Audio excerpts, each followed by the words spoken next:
Here's is to what I not pressed. being bot raided today. Yes, that's good. Fingies crossed.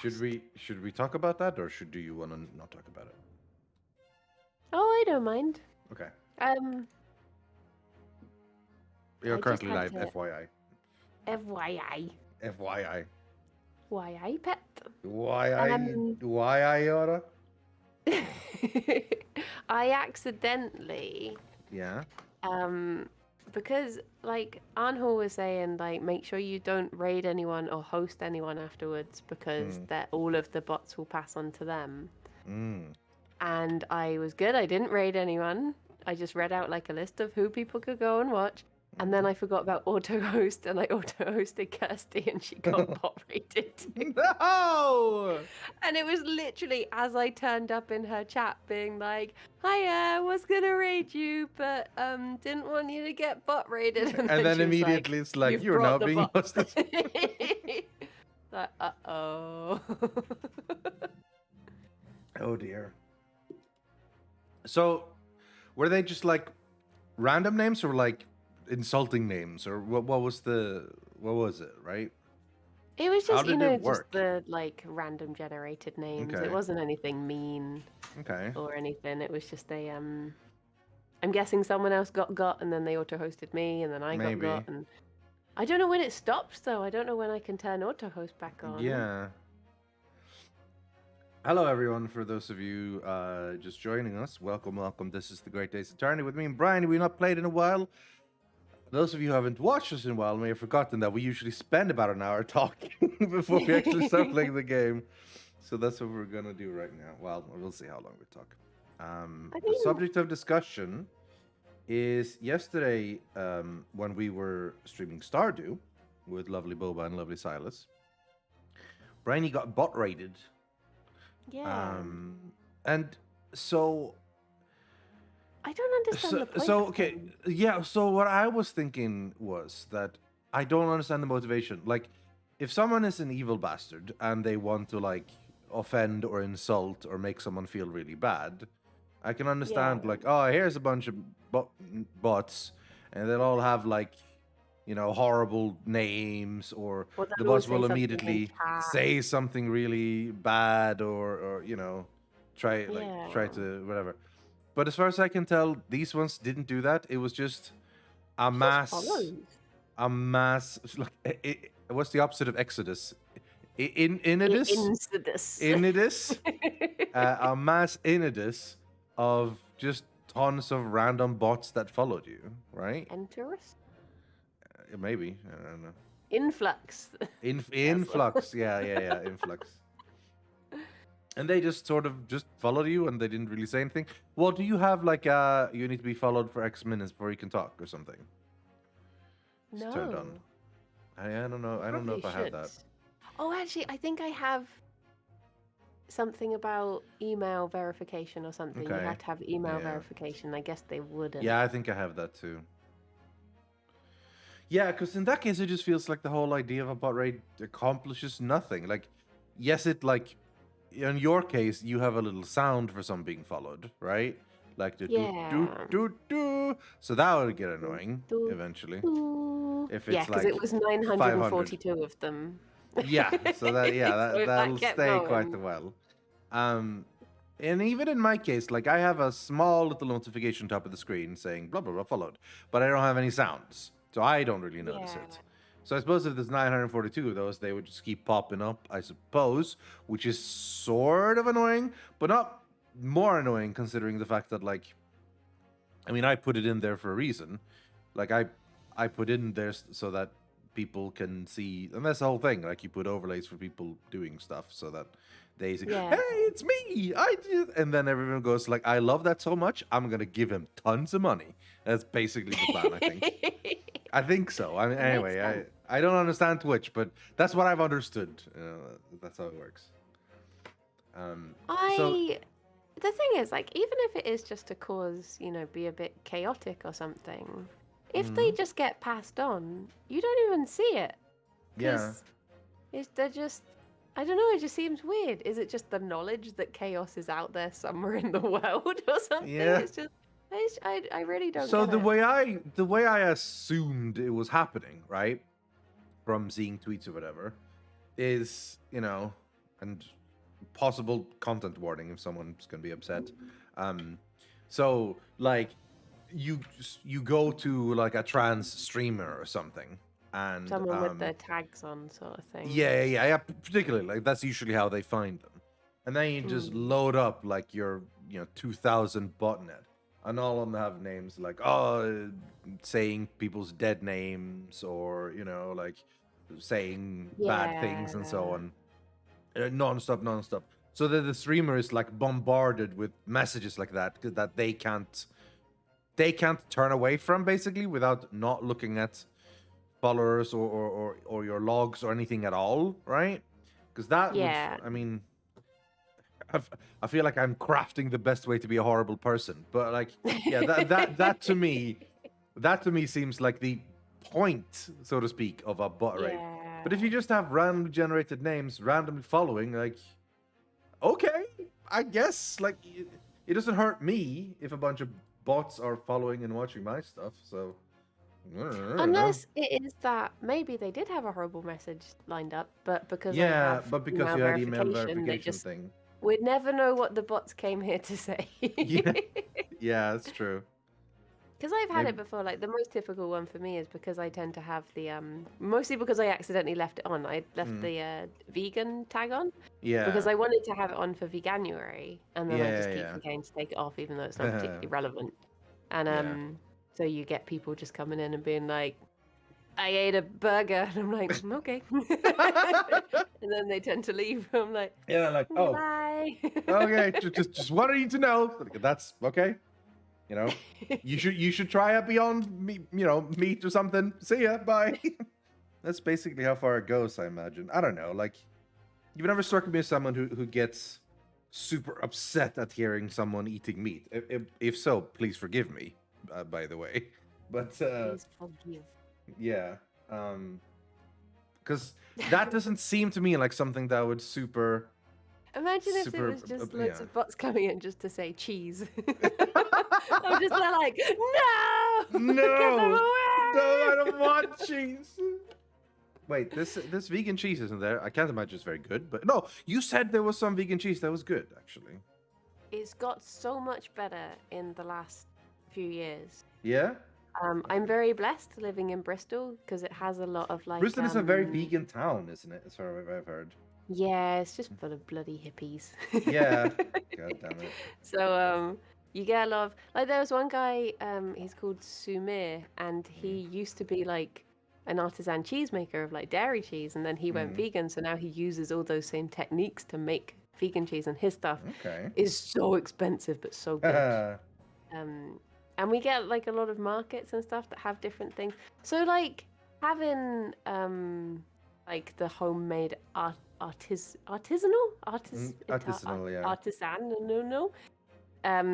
that stuff is really good. The stuff you get in supermarkets is passable, but I don't think anyone's craving it. It's just sort of like, I'll put it in a sandwich with other stuff. That's fine. Fair.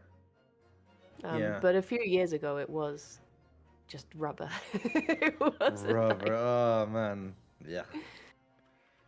But you do genuinely get some like nice things now.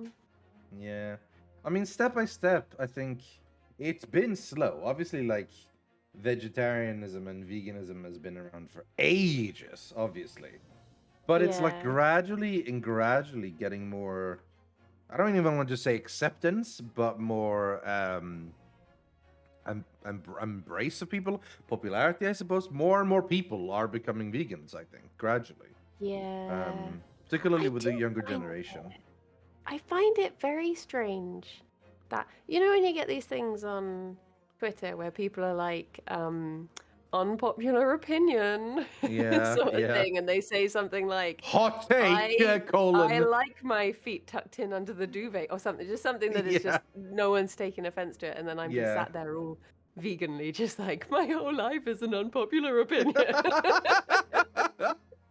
Yeah. But it's always been so strange to me that the thing that people have taken the most umbrage with me about in my life is saying, I just don't want to hurt animals. And they're just like, you bastard. You like, what did I do? So, to respond to that in a sort of devil's advocate way, it's not necessarily that they are angry at you for not hurting animals. It's the implication that you not doing that means, that they are hurting animals and they are horrible people because of it. Yeah. So they have to justify it, you know? Like, that's something I've always said. I personally don't have any logical, moral reasonings to defend myself, really. I just sort of go, I partake in a system that sadly leads to the, not so well-being of a lot of animals, and that does kind of suck. But a lot of people don't want to realize that about themselves, and they have different ways to argue against it, I suppose. Like, no, veganism is actually bad because X, or, whatever, animals aren't real, they're made up, or I don't know, whatever thing they decide. Yeah. I have also seen like a lot of vegans who aren't very, because I've always been like, my approach has always live and let live, Yeah, like I'll do stuff. Like, I think the best like vegan advertising I ever did was one time I was literally just eating a sandwich and someone was like, "Where'd you get that sandwich from?" I was like, "Oh, the vegan market up the road," and they were like, "That's vegan? Wow." I was like, "Oh, there you go. I did my bit. Yeah. Maybe they'll get a nice sandwich today." Yeah. Well, it's Whereas like you guys took me to Udi. people. Yeah, you guys took me to Udi. Whatever. Yeah, Ui. And damn, that was a good burger. That was really good. And that was vegan. So, yeah, there's a lot of that. But I think that is probably the the key, but it's hard. Not everyone's gonna respond to that. Like, because ultimately also a lot of the problem with vegan food is price. A lot of times it is more expensive than this, and that not everyone can do that. Like, it's not everyone has the economic situation to be able to pay extra for like a slightly better conscience in their mind, particularly if they're not super closely tied to it, Like in your case, you would rather not eat than eat meat, obviously. But, well, I mean, for within a reasonable time period, we're talking, of course. But for another person who's like, phew, it's about getting close to haven't quite gotten my salary yet. I'm kind of running out of food. What can I get? Like burger for $10 or a vegan burger for $17. Like, like they'll pick what makes the most sense for them economically. So, I think one of the things that bothers me the most in the sort of like approach to it is the likes of, like, we do have some good like celebrities who happen to be vegan and they're nice and I think they promote it well. And then you've got like Morrissey. And I'm like, we don't want him either. Someone else can take this guy, please. Oh, it's the worst. He doesn't speak for me. It's what is that Onion headline? Heartbreaking, worst person you ever know just agreed with you. Like, it's one of those things you really don't want it, but it keeps happening. And the same thing is, it's like you have a viewpoint that you believe strongly in, and then some complete horrible asshole pops in and goes, "Yeah, I agree," and all of a sudden you're like, "No, don't." But even when you get like the nice ones, like Brian Danielson, and he's like, you see the quotes from him that he's like, "Apples are just the sperm of the tree," and I'm like, "Thanks." Thanks, not Brian. Gonna make anyone eat apples. You just ruined apples, bro. I didn't think anyone could do it, but you did. Congrats. It's like, thanks for making us seem normal now. That's great. Yeah, good work, everyone. Well done. We'll take lunch, not apples. Yeah. Yeah, it's a weird one, honestly. But it's like, I have a lot of like, okay, it reminds me of, have you seen Demolition Man, the Sylvester Stallone movie? No. So it takes place in the future and there's a bunch of action and whatever. And they live in this like super ordered society with like everything is like scrubbed clean and very censored and that sort of thing. Yeah. And one of the side characters in the movie is is this guy called Edgar Friendly, and he lives this like very rebellious life where he's like anti all of that. He's played by Dennis Leary, I think, and his entire thing is like tear it all down, dirt, swear, have sex, like very anti the clean censored style.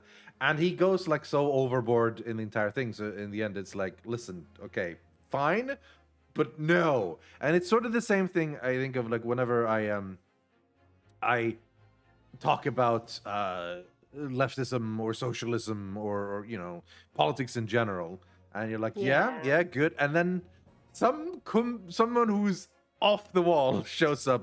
Yeah, I agree, and also there should be no money. And I'm like, hold the phone, please. Like, it's like, calm down now. There's limits. Yeah. But then sometimes I'm that person because everyone basically agrees with me. They're like, yeah, there shouldn't be daylight saving times. Yeah, I agree. And then I show up and say, and also no time zones. And everyone's like, really, and what? But if you think about it, actually, there should be no time zones.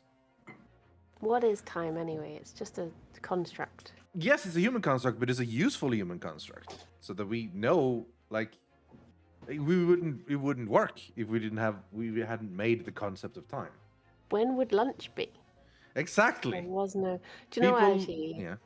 You talk about English language things. A lot, yeah. So I went away with. I mean, this isn't really like a big thing, but I went away on holiday, obviously, with Alex's family. Yes, and I saw all the pictures, and they were amazing. Oh, it's gorgeous. Yeah. But Alex's family are all from the Midlands, and where I'm from, you have breakfast, lunch, and dinner. Whereas in the Midlands, they have breakfast, dinner, tea. So dinner is where does supper come in? Where does supper come in? Alex, would you use the word supper? He said no. Okay. No. So that's not a Midlands I don't know thing. what region that would be, but it just gets confusing when you're like. Yeah. So what are we having for dinner? Wait, what? Tea? You having a cup of tea? Just like, yeah. It feels weird to me to call a whole dinner tea. That I disagree with entirely. Yeah. Normally I have what you want, but that's just confusing. That just feels weird. I sit down for some tea, and you're like, okay, and you're like, ooh, I'm looking forward to a biscuit and a nice Earl Grey, and sit down and they're like, here's a roast. You're like, wait, what? Spaghetti bolognese. Yeah, exactly. Yeah. We call it so the word for breakfast is frukost or frukust, which means which I think basically means wife meal or like wife food, kind of like, which is probably the origin. Like, oh, that's the meal that the wife goes up and makes for you in the morning, probably. Okay. I think is originally the meaning for it. Then there is literally mellanmel, which is between meal, which is what you have in that. Yeah, melon meal, more or less, which is usually not melon. Melon means between or medium also sometimes. Okay. That is usually had after lunch, which is lunch or lunch, depending on how you pronounce the sh or the u. That's pretty much exactly the same. And then you can have your melon meal or mellanmel. Is that like just a snack? Yes, usually, but sometimes it can vary, right? Because some people have mellanmel, but just I have an apple and a drink, or someone's like, oh, I grabbed chocolate bar and not chocolate bar. Chocolate bar is probably a little bit too sweet, but one quick Kim sandwich says, maybe. Melon also means friend. Is it a meal you have with your friends? Well, every meal should be had with your friends, ideally. That's true. And then we have. This is the part that's weird, I think, in terms of Swedish language. We have middag, or dinner. Middag as in midday. Midday, which you have in the evening. Oh. Hold on a second. Why do you have middag in the evening? Really, Yeah. mid-dog should I be would have thought that would lunch. be lunch, yeah. Yeah. But no. For some reason we have that in the evening. It's very strange. And then, if you want to get crazier about it, you also have kvällsmat, which is evening food. It's just evening food. Evening But food. that you But would at have least that after is you what do it says on the tin. Yeah. There's no doubt as to when that is. True. Now, to be fair, when we were in school, often when we had our food, that was around 12 to 1, and that was called middag. Then it made sense, because that's when you had your midday. It was midday. But I imagine the general eating scheduling for human beings these days means you have like, because we usually never had lunch. We usually had breakfast before you go to school. In school, you then have middag, and then you come home and you have kvällsmat, as in evening food. But when you don't go to school, you probably have breakfast, a little bit of lunch, and then you have middag after the lunch, and then, or possibly a mellanmål, maybe, and then middag, and then probably you don't have kvällsmat if you already have middag, because the idea about kvällsmat, it has been like 10 hours since you last had, or like maybe 8 hours since you last had food or something, 7 hours. So that's why you have a little bit at the evening, usually sandwiches and stuff. But it's, it's different anyway. Like if you're doing intermittent fasting, you want to have all your meals within a small period of time anyway. So then you just name them whatever you want, I guess. It doesn't really matter. Everything is snacks. Yeah, just snacks. What do you have for snacks? Worried. Oh, Yorkshire pudding for snacks. Oh, see. I got worried I offended you because you didn't respond to the picture of the bench I sent you. Oh, I just didn't understand. I was like, I thought that was a meme. I thought I was doing a meme. Is that a meme? I thought that it was like, but I thought if it's a really long bench, because I thought it was a meme that Swedes don't like to sit near each other. Oh, I see. Well, the thing is, I look at this really long bench, so I was like, Swedish bench. No, I wasn't offended. I was just, confused. Okay, and then I just moved on because I guess that bench was in Sweden. I didn't get it at all. I just look at that one and imagine, okay, well, then probably tons of people are gonna sit in that one, right? Like, you don't have to have less people just because it's a bench. You could just add more people to it. I thought you would just have two people sat at either end and no one's allowed in between. Like urinals. Like if you go there, that's bad etiquette to sit in between, yeah. Okay, now I get your meaning, and now I think it's kind of funny. But it made no sense before. You just is it because Briony just sent me is so long that to you that was a short bench? To me, that was a bit short. Might only fit 2 people on that one. No, yeah, because Briony just sent me a picture of a long bench and said, "Found a Swedish bench." I'm like, okay, and then I just moved on, and then that was it. That was our DM history. Until today, when she claimed I have responsibility for every person with a Hollow Knight profile picture, which I cannot take that responsibility. That is too much.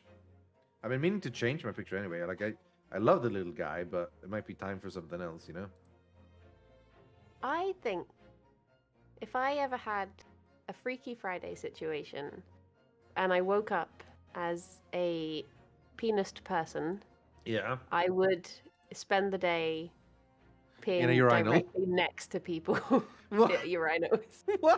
Just to see the horror on their face. Yeah, like if people would be like, imagine you've probably seen the meme of like a long line of urinals and one person standing at the very left, and someone comes walking up and walks right next to them and then turns and says something.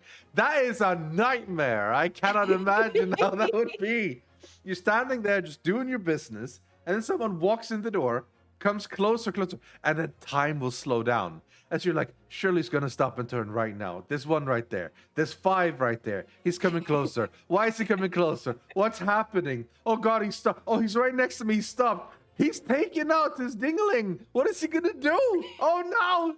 He's turning. He's turning his head. Is he looking? Oh, he's gonna talk. He's talking. He's asking me something. Who is this person? You know, it's a horrible, horrible imagination to spring up ideas like that. And I am happy that most people observe proper urinal, as some people say, etiquette.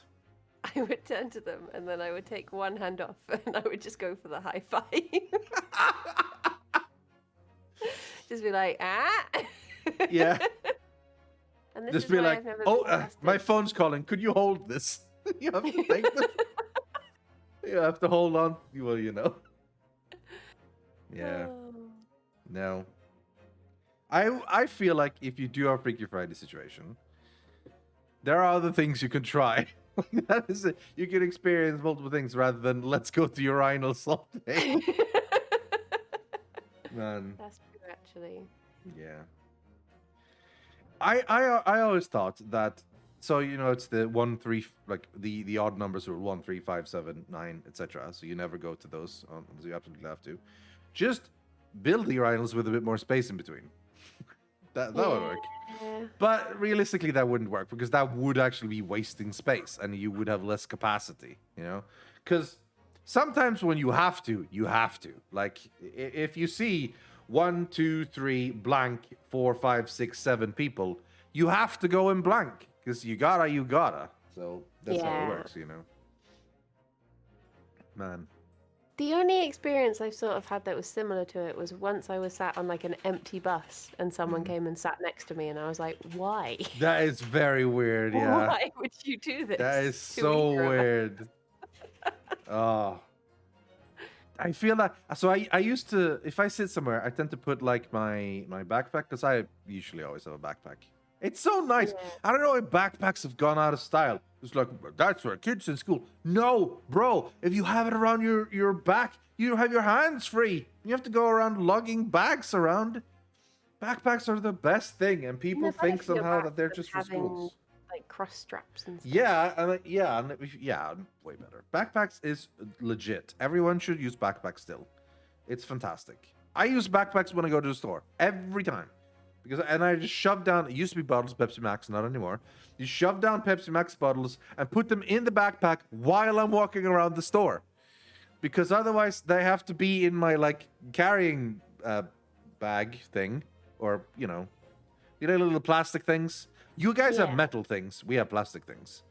Baskets. Yeah, and that's a lot if you want to carry around 4 bottles of, that's basically Wait, you put them in before you've paid for them? Yes, in your yes, bag? I do. Yeah. What? Yeah. That's criminal. I know. That's an actual crime. Well, it isn't crime because I haven't left the store yet. I think that if I do it, and if I close, but then see what I do is I leave the bag open so that it is clearly visible that there's something inside. With the idea being that, he's clearly not trying to hide. He's clearly not trying to steal it, right? Hello, Waka. And thank you for the sub. Closing in on 3 years. That's mad. So a friend of mine. He got the exception of being thanked while I'm in the middle of a story. That's honor. That's honor given to me. With no emotion whatsoever. Yeah. Thank you for your support. Thank you for your support. Let's move it on. Yeah. So I put them in my backpack, right? But I leave the backpack open so that if someone sees it, they go like, well, he's clearly not trying to steal it, right? Because if he did, he would close the bag. Either he's the most incompetent thief ever. And then but the thing is, I put those things there because they take up a lot of space and they weigh a lot, which means if I put them in my little carrying bag or little thing, we have these things with wheels on, like they're not like a proper shopping trolley, but basically like one of those things. But there's you can put them on the ground and pull them along, so you don't have to carry the entire thing. Because then they take up a lot of space. So if you have then you have more space for the other stuff. So I'm then walking around with that full of variety foods or whatever I bought, Shopping cart XL, basically, yeah. But I've got drinks in the backpack, and I go to the cash register, and then I like unhook one arm from the backpack and just boom, put them on the escalator tray, whatever it's called, the band, the whatever. You know what I mean, but I don't know what it's called. So that's what I do. Now I feel more comfortable doing that in my local store because I've been shopping there like twice a week for 10 years now, probably almost. Not quite, but maybe like 9 or 8. Criminal background. So they know I'm a criminal. They know to watch you. And they know to keep it. No. So they know I'm not going to steal stuff. Is there a poster of you next to the till? Yeah. This is the great Pepsi stealer man. keep an eye out for the Pepsi stealer man. Conveyor belt. Thank you. Yes. So that's what I do. But if I go to a new place, that's a little bit more scary. If they just see a guy walking in, grabbing some stuff and putting it in his backpack. But I think the fact is that I never try to like leave with it. Like obviously I take it up when I get to the cash register or the cash register. Yeah, I guess that's what it's called. I keep thinking of a little bit, but yeah, anyway. And that I've imagined in my mind that it helps that I'm not close the backpack entirely. Sometimes I stand there with stuff in, and then other customers go, "Excuse me, your backpack is open," and I have to turn around and respond and say, "I know," and then I'm just in the middle of stealing things. I just say, "I does it too." What? Nice, good job, Hansan. That makes sense. So I just say, "I know," and I just imagine how they would feel. They're like, first of all, they've broken that Swedish barrier of talking with a stranger, right? And confronting them with something. Or probably not confronting. I generally do think they're probably trying to help, but they might also be curious. So they're like, "Hey, buddy, your bag is open," to like indicate, "I've seen that you're trying to steal 4 bottles of Pepsi." That's the implication in their voice, maybe. I don't know, maybe not. But, and then I just turn around and say, "Yeah, I know." And then I turn back. It's like, oh, okay. And I don't do anything about it. But yeah. I wonder sometimes, if they maybe because once I explained, like someone came up to me, it's like, "Hey, your bag's open." It's like, "Yeah, oh yeah, I just opened it up because I can put them in there and I can carry them around because it weighs much easier." And then he just looked at me like, "What the hell?" this guy's, he's like, "Right." And then he moved on. And I'm like, "All right, next time I'm just going to say, I know." You know, so that's the thing. I wonder if they think that you're an undercover cop trying to lure them into stealing so they can be caught. Like how would I lure them into stealing? Yeah, because I guess, if they see your bags open and they're like, "Oh, I'm going to steal that." Because they might not realize they'd be stealing from the shop and think they'd be stealing from you. So they'd be stealing from me. Yoink. Haha. So like, but then they would be standing... But then they would be standing in a shop with like a bottle of Pepsi or, you know, mineral water or whatever, that in their hand, which is literally they could have gone and grabbed from another shelf, like 10 meters away. So I don't think it's that exciting for them to steal it. So, yeah. I just wouldn't have the audacity, the gall. You can download that if you want online. Audacity. No, see, I think, and Waka's questioning if I'm truly a Swede, because this is not something Swedes normally do. But the thing is, beyond being a Swede, I am a man that desires comfort, right? And I will not go through having to carry 4 bottles of Pepsi, 6 kilograms of extra weight and space in my little carrier bag just to look like... Innocent. Or like, "Oh, that would look weird." I will look weird, men. So I have to walk around. I am a man who wants comfort. I cannot. I will allow myself looking a little bit weird. This is why you skip all the trash when you raid. Exactly, because trash is dumb. That's why I skip. See, because I like having.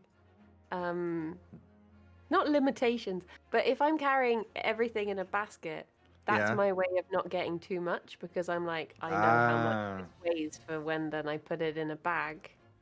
And I confuse myself with terrible English then. When then I put it in a bag. When then I went and how it weigh when how being thing. So, but see, that doesn't always work for me. Because normally when I went to go shop, I usually went away with like, okay, I've had the half-week shopping done. It's about between 450 to 550 crowns. So like, all right, fine. That's how much space I have for stuff. Like, cool, fair enough. Yeah. And then yesterday, or the day before yesterday, I went shopping as well. And it's like, all right, got roughly about the same. And it was like $720. And I'm like, jeez. And I realized because, well, I had added more stuff, right? But they were smaller. Like, they didn't take up a lot of space. Yeah. But they were expensive. So all of a sudden it's like, oh boy. So depending on what you're eating throughout the week or whatever, it can vary wildly. So I've given up on this idea of like trying to judge price based on volume. I'm just trying to imagine instead. Yeah. Also, did you say Pepsi bottles? Yes. Plastic bottles. Because one time I had a friend who he bought 2 big bottles of lemonade, and then we had to walk home whilst they squeaked next to each other in his bag the whole way, and I wanted to violence him.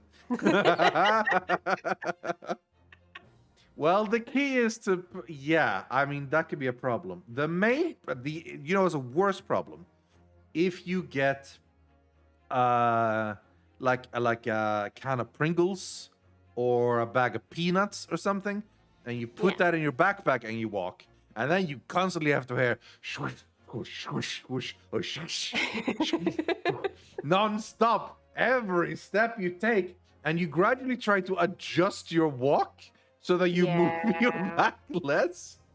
Doesn't work. It's a thing. So when you place your bottles in your backpack, right? You have to place them like in a smart way, because you also want to, because I fill in more. Once I'm done with the shopping, I fill up my backpack as much as possible with groceries, because carrying all the weight there is better than carrying it in my nice little canvas bag I have. Yeah. So reusable, no overuse of plastic. Nice little canvas cloth bag. Is a canvas bag a cloth bag, or is that two different things? It's a cloth bag. Okay, Yeah. So then you shove down 4 bottles of drinks, and then you have a little bit of room to. Basically, the backpack has room for 6 bottles, basically. In a 2 rows of 3. So if you then put down on one of the, like 2 rows of 2, you have like a space to the right or left of that, which you can fill with other stuff there, right? And then you try to put in heavy stuff and sturdy stuff, ideally at like the bottom in there. I'm not explaining people how to pack. Can you do a how-to video? I might need to, at some point. I would think I would do more videos like that if I wouldn't just dox myself. I don't really want to dox myself too much, though. I mean, pretty much everyone knows where I live. Too much, just a little bit of doxing. Just a little bit of dox, a tiny bit of dox. I almost doxed myself a smidge yesterday because someone made a joke about someone moving into the house opposite me, and I almost went like, well, they'd have to deal with blah, blah, blah. Big giveaway as to what the house would be. Oh, no. It's just like... maybe no. Stop myself, though. Yeah. It's hard, like, to, I don't know. Sometimes it's hard to know what you want to tell them. Because that's easier said than done, yeah. But like a lot of times it's like, well, you talk a little bit about your life and stuff, and at some point you break things out, and they're like, oh, maybe I shouldn't say that. So I have said like, I have a rule in my head, like particularly about other people, right? Is that I never bring up something from their personal life unless they do it first, right? Yeah. I wait for them to do it, even if it's like a minor thing. Like I might just I usually like if they haven't brought it up and I feel like maybe this would be fun to talk about, I like ask vaguely and try to get them to see for example with you is like, so have you told everyone what happened to your bunnies recently? And then you could tell yourself like, oh yeah, the story was blah blah blah, or you're like, nah, not yet, I might tell later or whatever. And then I can either go okay, or I can say, right, let's get into it, and I get to basically decide from there. Because I don't know if you want to tell a story or not. Even it might be the nicest story ever. It's your story to tell, That's true. So, yeah. I have a problem with being very hot on my sleeve. And if people ask me questions, I'm just like, blah, blah, blah, blah, blah. And I never release. It's like there's so many times when Kirsty and I are doing the podcast that I notice that sleepy me knows to censor things and will be like, oh, I had a dream. This happened, but anyway, and I'll move on. And then awake me, fully in charge of everything, me will be like, oh, see, I didn't mention that bit because it was about bondage. What is it about sleepy me that has more restraint? Sleepy has more control. Yeah, that's crazy. The devil. Hello, Kirsty. Hi, Kirsty. Yeah, that's mad. Kirsty, you still didn't pay me for all those bot follows I got.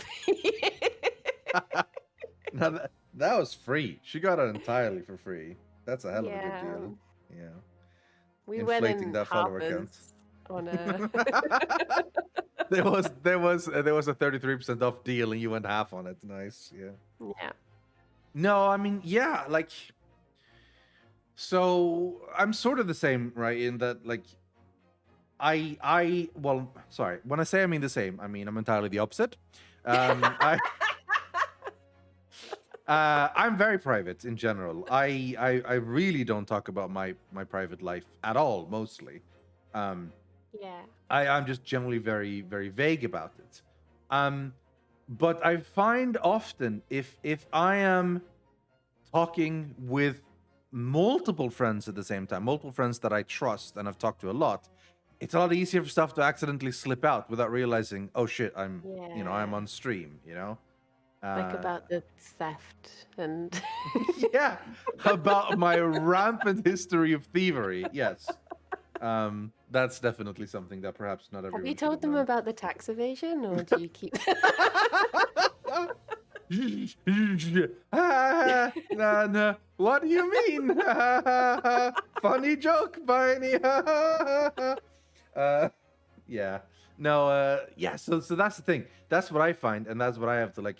And also, I need to also realize that not everyone has the same point of view towards like what can they share about people as others. Like, because there might be something I've done personally that I've told my friends about that I wouldn't necessarily tell the stream about or anything, but they wouldn't feel, oh, that's definitely something that's private. So I mean, or like they will feel like that's fine. Let's talk about that on stream. Ha ha ha. And it's hard sometimes to tell someone, don't talk about that, please. Particularly because if they just go right out and say it immediately. So like, how's your anal warts? And I'm like, bro, that was shared in confidence, like, yeah. So that's something. By the way, that wasn't mine. That was Boba's. Not that it was hers, but she helped deal with stuff like that when she worked at an OBGYN. She deals anal warts. That sounds horrible. He has a little trench coat full of them. Hands them out. Christ. Just like gifts walking around. I imagine like a little porcelain bowl that just like lifts the lid up and hands out. Oh my God, okay, never mind. Just walks up to guys at the urinal and slaps them in. We've decided it's not fair to walk up. Urinals need to stay spaced. We've agreed to this. We're moving on. We're moving on from the urinal discussion. Though I appreciate the callback. Callbacks are great. This is how I can tell you've been doing podcasts. You've learned how to do callbacks and stuff. Yeah, that's important. Because you wanna get the listener to feel like they've gone full circle. That's important. Yeah, but so you share something with someone and it's just, and you don't make it out to be a private thing. So in some ways, like, oh, that's something maybe you should make clear or whatever. But it's also Yeah. different. Like, some people are much more open about themselves and their lives and everything they do, right? But some people are not. Like, you know, and the difference is that some people will be open about a lot of things about their life, like that maybe even be more personal. And then you go, oh, well, I Yeah. mean, they have already talked about that on stream, so it's probably fair for bringing that up. And then some people hold stuff that isn't that personal still to themselves. Like, oh, you know, like I've started doing, I don't know, I've started painting my room or whatever. Stealing. Oh. And even if doing crime. yeah, I started doing crime. Just testing it out for now, seeing how it works. Dabble. Yeah. Like Silas talking See, about I Remy? think, I guess, yeah, maybe. Yeah. there's some stuff that's like, I don't know, I guess I am very aware of growing up and a lot of things being slightly seen as like taboo subjects, especially for, well, just things like, you know, when I grew up, people didn't say periods. It was all euphemisms for it, like time of the month and stuff I've like that. visited my Aunt Flo, you know. Yeah. Yeah. And so I've always just tried to be a bit like, we're all human. Pee pee poo poo. Beep, beep. Pee pee Well, poo I poo. mean, you could have phrased it better than that, but yes, yeah. Yeah. Because Yeah. I think there is like, I don't know whether it's a British thing or just the time I grew up or like, but I've thought there are things that, because when things affect like 50% of the, if not more of the Yeah. population, I think just talk about it. Why should it be Shark Week? Yeah. I've heard that one, yeah. Shark Week, yeah. Just saying. Like, I think it shouldn't be a taboo thing to say, like, I have stomach cramps, I don't feel up to doing something. You shouldn't have to make an excuse like, oh, sorry, I'm busy or something. It's like, just, Yeah. like, I like that I've seen it a lot more over the last few years of people just being, also, like, this is a slight tangent now, but also Yeah. just people saying, That's what I we don't do, feel Briony. up. That's what we do, tangents.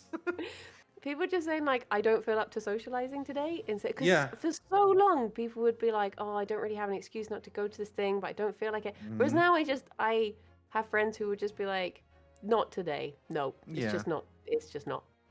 Yeah. And I'm like, Well, good. I would rather you felt that you could say that than feeling like you had to be like, oh, it's just, sorry, this came up and this sort of thing. I'm like, just tell me. Yeah, I know. I think that's good. I think gradually, honestly, I've seen it like in the last 10 years. Honestly, it's been more and more. I think it's because like my generation and the generation before has become more and more the majority, like the actual people out there talking on social media and Twitter and everything. So and a lot of them are just tired with all the bullshit of the previous generations. So they're just open about a lot of stuff. Now, some of that I think is great. I think it's great that people can say like, man, I was just super depressed today and I just did want to sit down, do nothing. Hopefully have a better day tomorrow. Like, be open about it rather than, haha, had a great day today. Spent time on my reading. Smiley face. Like, because that's what Facebook and MySpace and Bebo and Friendster, whatever they were called. Okay, old man. No, I remember Bebo. Yeah. The first one I used was Facebook.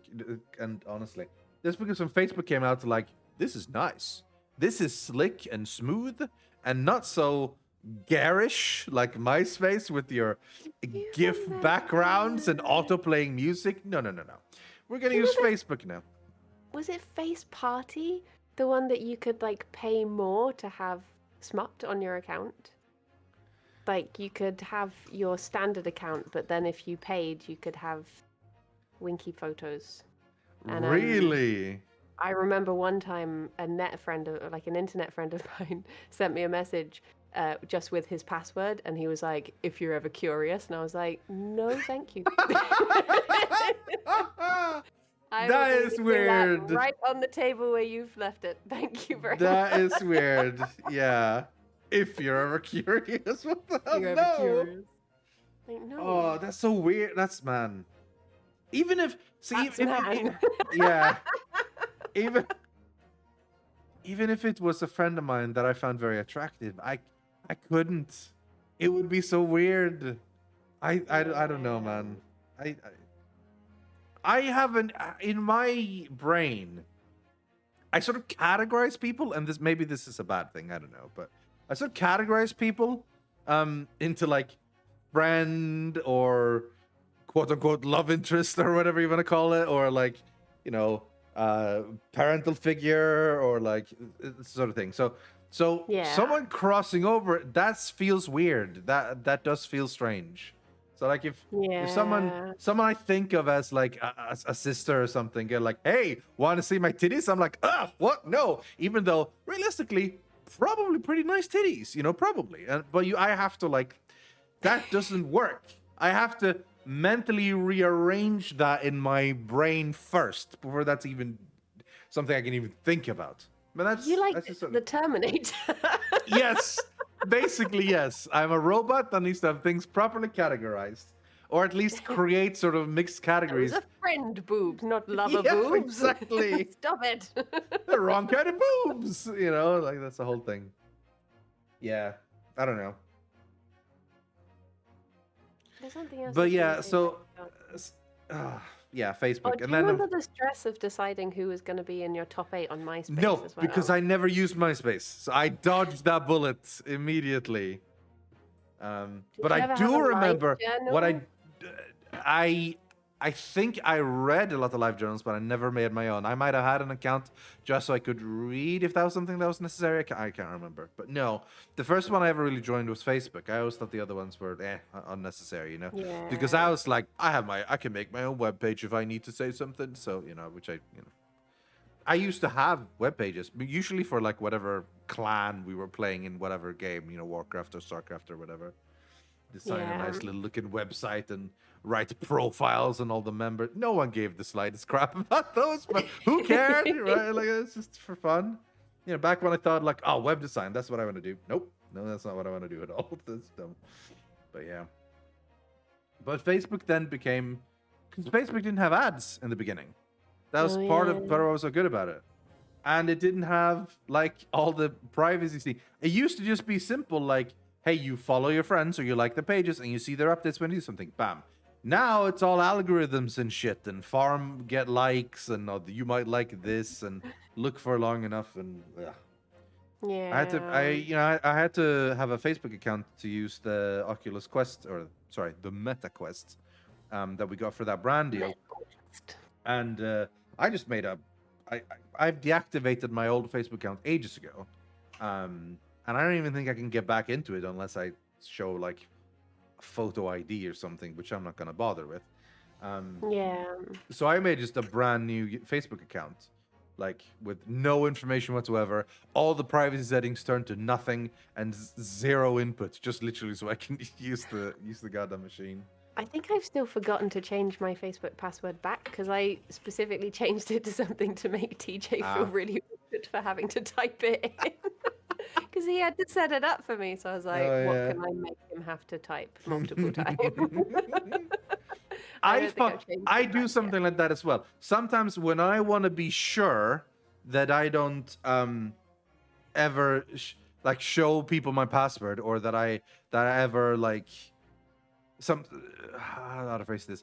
So to make sure that I never want to say my password out loud or whatever, I name it something like bad, something like nasty or naughty or something like that, so that I won't say it, because that means that there's like an extra level of security. It's like against my subconscious in a way. I don't know. It makes a little sense, but yeah, it sort of works like that. See, my brain runs very much on Call of the Void, so if I set mine to something like that, I would just want to say it more. It's like I had to get a little boat across from one island to another when I'm becoming that. When I was on holiday person. On holiday. The whole time I had to keep my phone in my bag because I was like, I will throw it off. If I at any point get it out, I'll be like, what if I do this? What if I threw it? What if I do it? It would be crazy though, yeah. just have to sit there. That is the thing, though.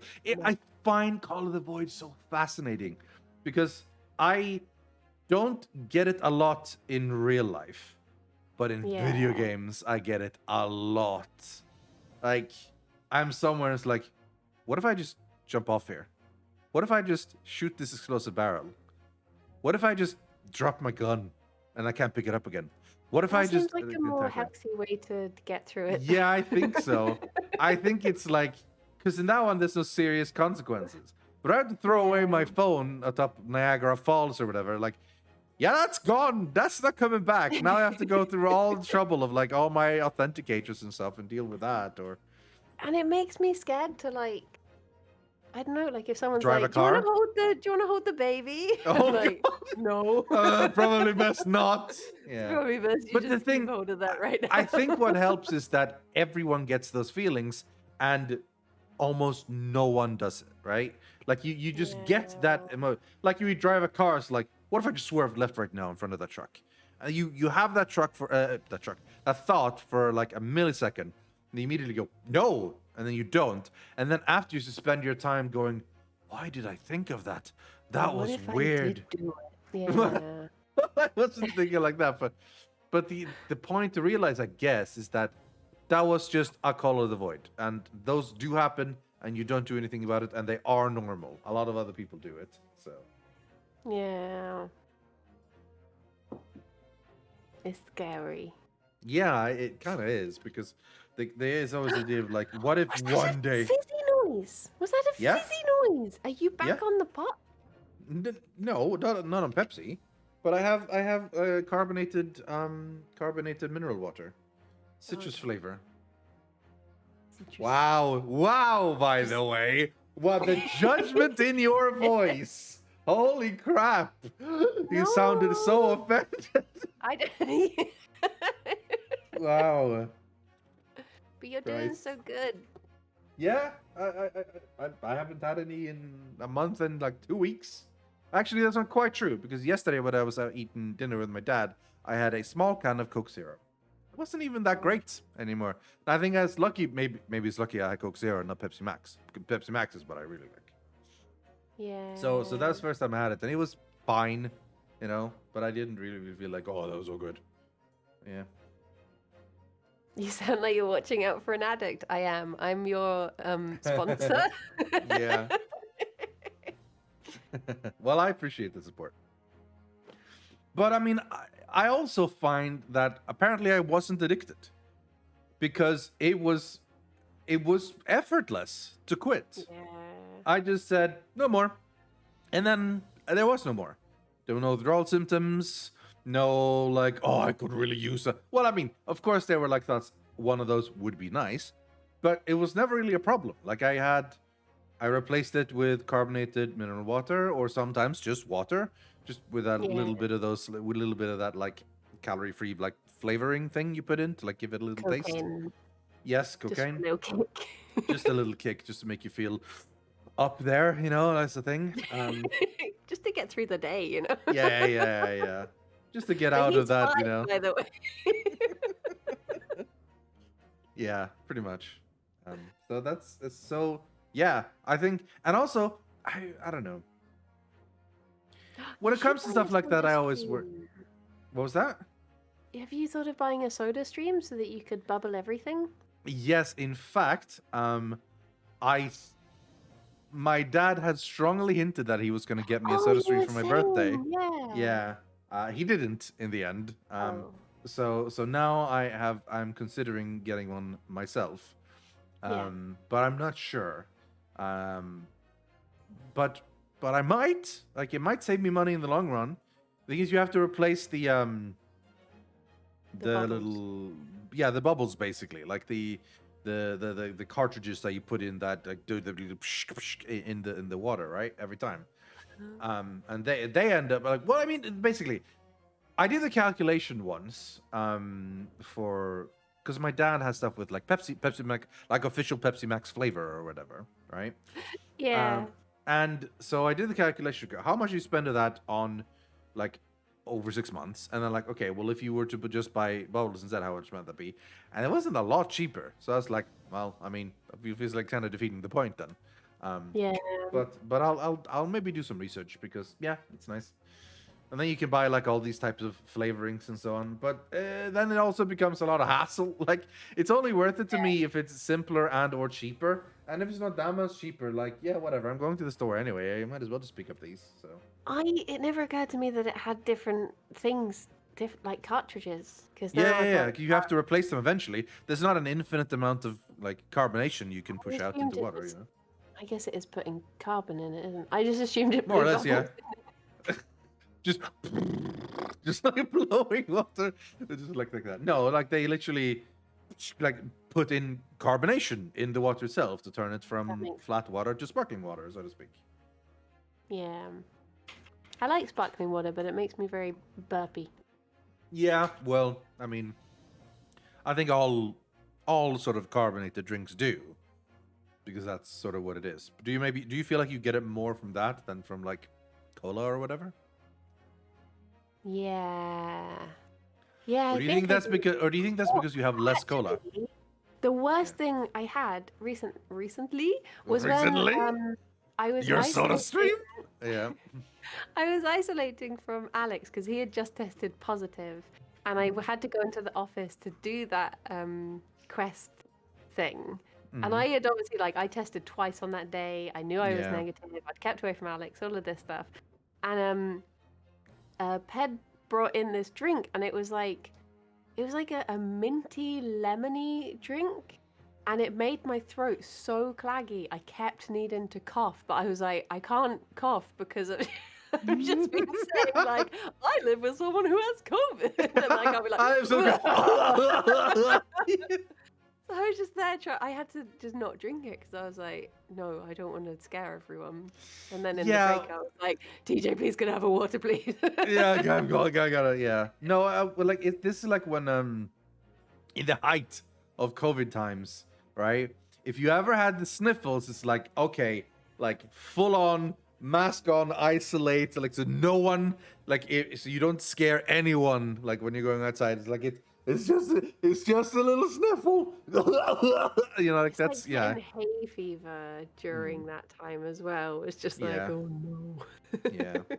I will say that one of the few limited, bare bones, not worth it, positives of COVID is that I think everyone is so much more aware of things like coughing, sneezing, distance, etc. How easy it is to catch things. Like I can guarantee you, like the rate of people getting the sniffles or just like a cold or even the flu or whatever have dropped massively. Yeah, I didn't get a cold for like 2 years. Yeah, because people just are more careful now because of COVID. So they're like, well, I don't want to give anyone COVID. And in the process of the mechanisms where they do to avoid that, they're also avoiding giving anyone a cold. So I learned to wash my hands.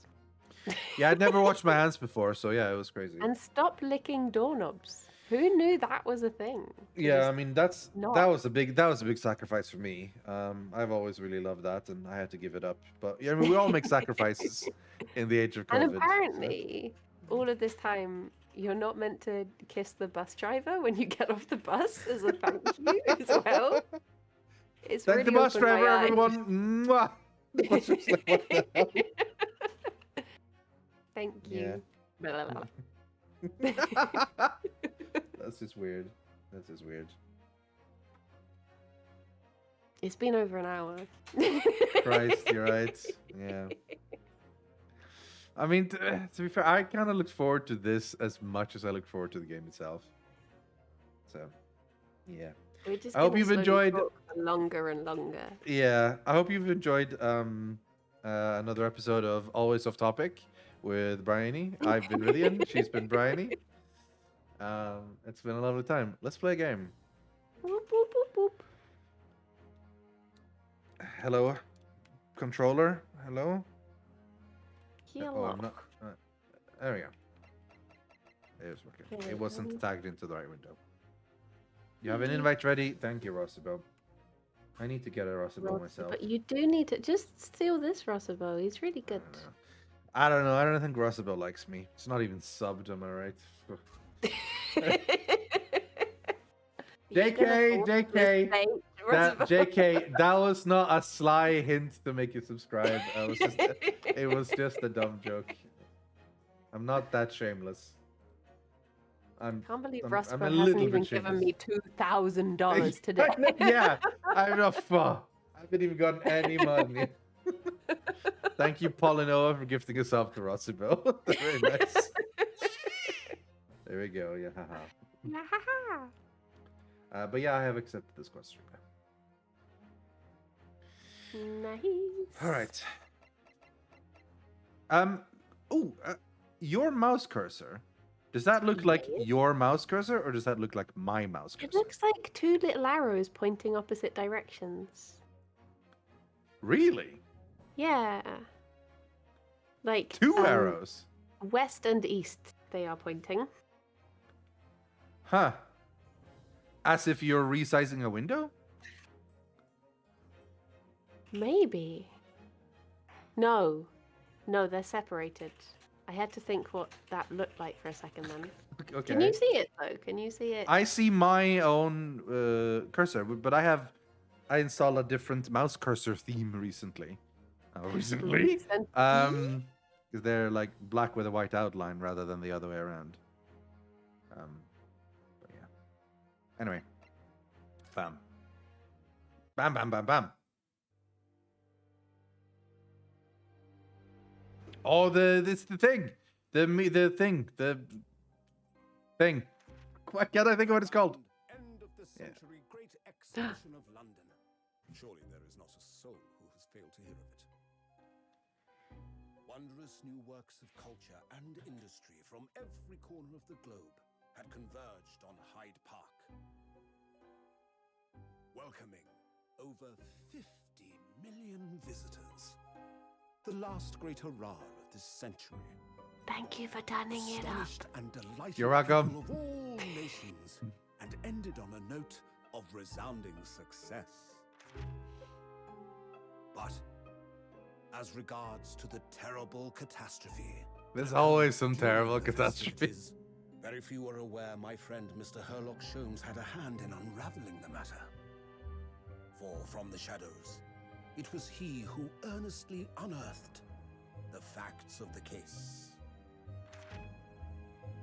And like the centerpiece of the great exhibition, which rose high into the skies of Hyde Park, Sholmes's brilliant deductions, as clear and lofty as the crystal tower itself, brought the truth to light. Exciting. We're here at the showground of the Great Exhibition, which is absolutely packed with people. Absolutely packed with people. The weather is unusually fine, and we're about to witness a most extraordinary scientific experiment. Ladies and gentlemen, the 20th century will see steam engines and electrical power dominate the world. Horse-drawn carts will give way to the motor car. Ships will sprout wings and take to the skies. And today, we showcase even more advanced technology. A glimpse into the future. A world first. A demonstration of my super high voltage instantaneous kinesis machine. Okay. SHVIK. Shvik. It's a Shvik machine. A man will literally be disassembled by a pulse of high voltage. Oh no! This seems like a bad idea. Whereupon his body will be reassembled by a series of complex calculations exactly as it was before. Alex is typing very loudly. Click, clack, cluck, click.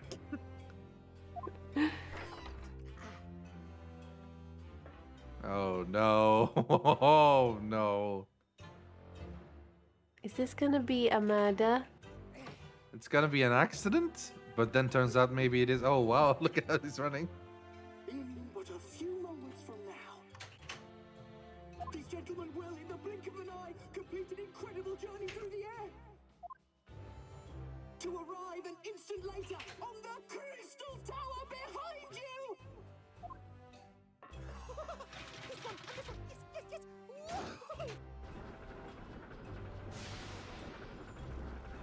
Oh no. Yes!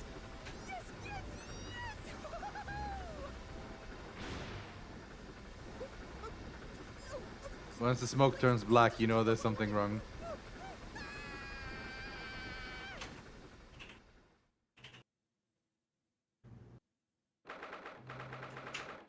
Bum, bum, bum, bum, bum, bum, bum, bum, bum. That's Alex typing. That's why it's so loud. Yeah. 22nd Alex is October. writing the script as the game goes. Oh, I see. Wow, that's impressive. Live Yeah. action. Yeah. 22nd October, 9:36 a.m. Sholmes' Suite.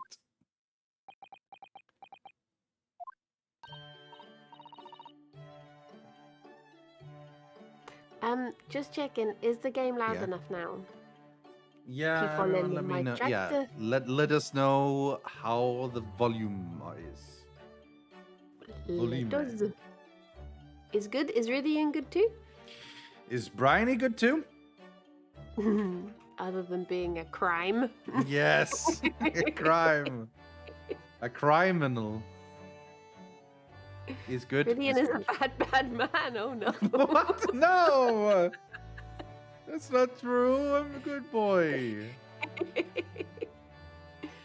I pay for all my illegally stashed bottles. I do pay for them. Yeah. Bruno, are you listening? Oh, sorry. What was that, Iris? What's the matter with you? You've been miles away all morning. Didn't you like what I cooked you for breakfast? No, that's not it at all. What were we talking about again? Today's paper. It's full of news about the Great Exhibition again. Ah, yes, the Great Exhibition. I'd like to go sometime.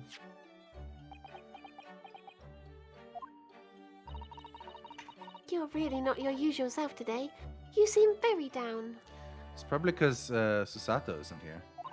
Oh, yeah. Don't you agree, Hurley? Oh, yeah, 'cause he's we've, like, done it. skipped forward Yeah. again. Yeah, haven't we're we? now Yeah, in normal time again. done. Who's doing Sholmes now, I guess?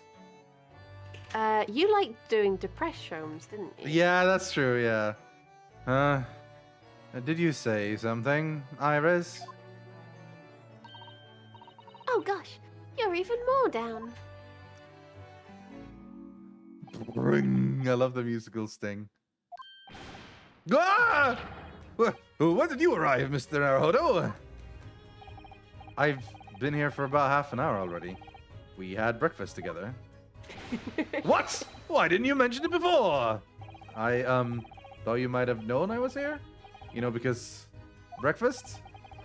Iris is quite right. You were clearly lacking in vim. So much that I didn't notice your presence. Thanks. Of course, I could deduce the reason perfectly well with some simple observations. What? Let's see. Yes. For example, your tousled hair this morning with all its unruly spikes. Clearly, it can be deduced, therefore, that... let me stop you there, Mr. Sholmes, because I think I can see where this is going. My hair always looks like this. It always has. Ever since we first met, in fact. Oh, really? How interesting. It just doesn't look like a haircut as such, I suppose. Thanks again. It crossed my mind recently that it's been 6 months now 6 months? since I was forbidden from working in courts. So I've been wondering how much longer I'm going to be banned. Wait, he's banned? Was he? What last happened? Did we see him getting banned? I don't think so. Because last we saw him, right, was it was the final case where we nailed Mr. McGill did, and then previous to that it was the flashback case, which technically took a case earlier. Before that, it was a Japanese case. So the last case we saw Ryunosuke do would have been the very last one where we set Gina free. Pretty much. And I don't remember him being banned after that. So I think the ban thing. Wait. Thing where he, in order to, wasn't there something like in order to get Gina off, he had to admit that he'd lied about something in the McGilded one, or something? No, I don't think so. I think because that case was thrown out. Remember, it wasn't officially like innocent or something. I think it was just there's not enough evidence to get him, so this is done. Which I guess is innocent in a way, yeah. But yeah. Carl says this is a good time to change the outfits if you wanted to. Okay. I guess we do we've want not that flashbacked anymore. Yeah. Can we change that now, or do we? I think we have to go back to the thing.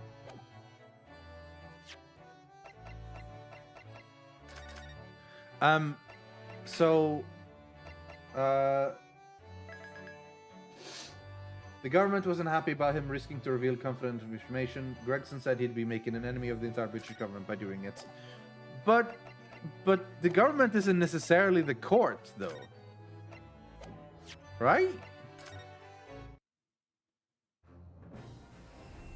He took responsibility in last case of the first game for what Susato did, which was tampering of the crime scene. I don't remember the details of that, honestly.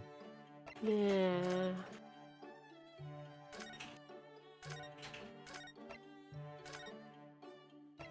I love this outfit.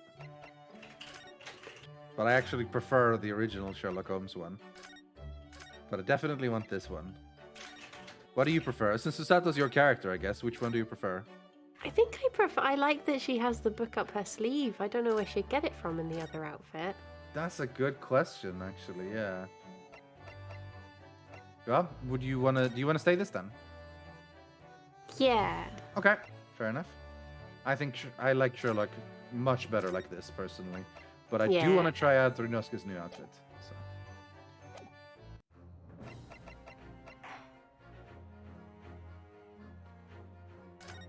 Yeah, Sholmes' special outfit doesn't really fit the story, I agreed.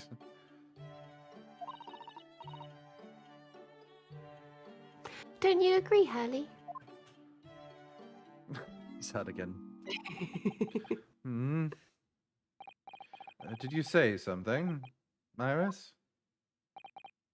Ah, back to moping.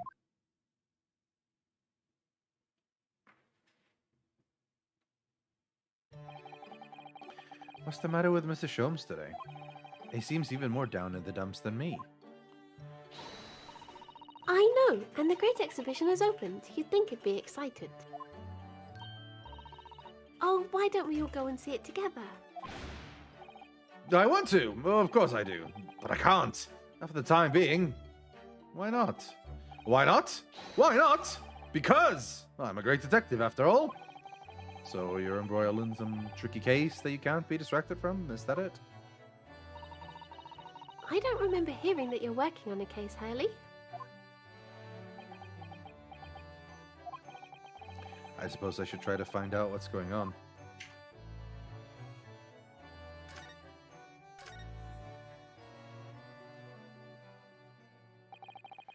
Half a year ago now, I took on the defense of a young girl in a trial I heard at the Old Bailey.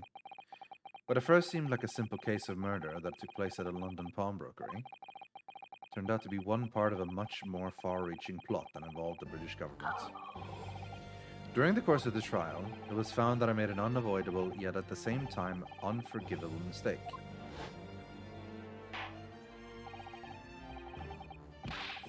Words fail me. The situation is utterly deplorable. Mr. Naruhodo. Ha! Interesting of it. Yes, my lord. I will decide upon your fate following the conclusion of this trial. Of course, my lord. What is it that he did? Of course, it was about the government secrets and stuff, wasn't it? Yeah. There was Ashley Graydon, who was like a telegrammist, and that sort of thing. But what was it that he revealed that much? I don't remember the exact. Carl says it's because Susato cut a hole in the door with the cat flap thing, and that was tampering with evidence, and that's why.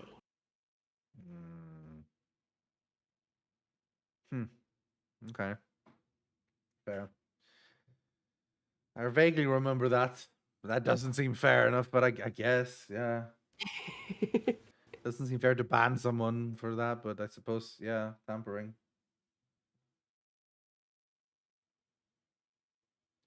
Because he used a witness that lied in the McNichol case. But that's on the witness. That's not on the lawyer. That happens all the time. If you put a witness on and they lie. Like, that's... The prosecutor has done that 50,000 times in this game alone. But it's different when we do it. Yeah. In the end, I had my right to represent people in court revoked. I was told I had to spend my time in research and study, so that's what I've been doing. You have, haven't you, Bruno? Reading all those big fat tomes about British law up in your room, and the notes about Sholmes' old cases. Brewing Iris' special blends of tea, fetching my daily bread for me. You've become something of a manservant around here. Start on the silver next, Master Naruto. Well, I'm thinking of going to ask the powers that be to reconsider. Specifically Lord Strongheart at the British Supreme Court at Whitehall. Lord Strongheart? Ah, the delightful Lord Chief Justice. Not my favorite fellow. He's not mine either, but he's the man I have to talk to. He's the only one who can grant permission for me to start working in the courts again. I came to Britain to become the best lawyer I could. I can't do that just sitting around here.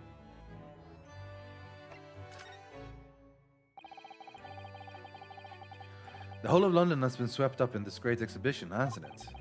The most advanced science, the most modern technology, the finest works of art and feats of engineering. For the next 6 months, our capital will be showcasing these things, and the world will be watching. Oh, do you know what I'd like to do? I'd like to look down on London from one of those lovely balloons. Look down on? Do you mean those things fly? Yes, of course. They fly high in the sky and don't even need wings to do it. All you need is hot air. But how? How does hot air have anything to do with flying? It makes no sense. I can't understand it at all. That's true of a lot of new scientific discoveries. Most people can't understand them at first. But in 100 years' time, all these things will just be common knowledge. I suppose they might be. Mind you, some of the science being demonstrated seems very questionable. Something went wrong in the open experimentation stage yesterday, apparently. There was a huge explosion. Still, I wish I'd seen it, though. I'd love to see how bad some of these scam experiments really are. Says the innocent 10-year-old girl. See here. Every page of this paper carries some article or other about the Great Exhibition. But the brighter things shine, the darker the shadows that are cast behind them. Personally, I find myself rather drawn to the darkness, the impenetrable. That is my proper atmosphere. The Great Exhibition newspaper has been entered into the court record. Shadows cast behind? Is that a metaphorical way of referring to the back page of the paper? Oh, it's investigation! You're supposed to be controlling during investigation. And I'm controlling during trial. Yeah. Oh, my mouse arrows are north to south now. That's so weird. Switched over in some way. That's very weird. Are you investigating a particular tricky case at the moment, Mr. Sholmes? You could say that, I suppose. Nothing more to add? It's not like you. What sort of case is it? Shh! Quiet, Mr. Naruto. We must not discuss it here. You never know who might be listening. You're acting very strangely, Hurley. What do you mean, Iris? Well, usually, the more mysterious and complicated a case is, the better Hurley's mood. Ah. Is it really a case that's bothering you? Iris, please. You mustn't exercise your astute powers of observation and deduction on me without invitation. Remember what I always say. Put yourself in the shoes of the individual about whom you're making deductions. You say that, do you? You, Mr. Sholmes? Never mind. Once I've had a cup of tea, I must make my way at once to the crime scene. Aww. That was a deep sigh.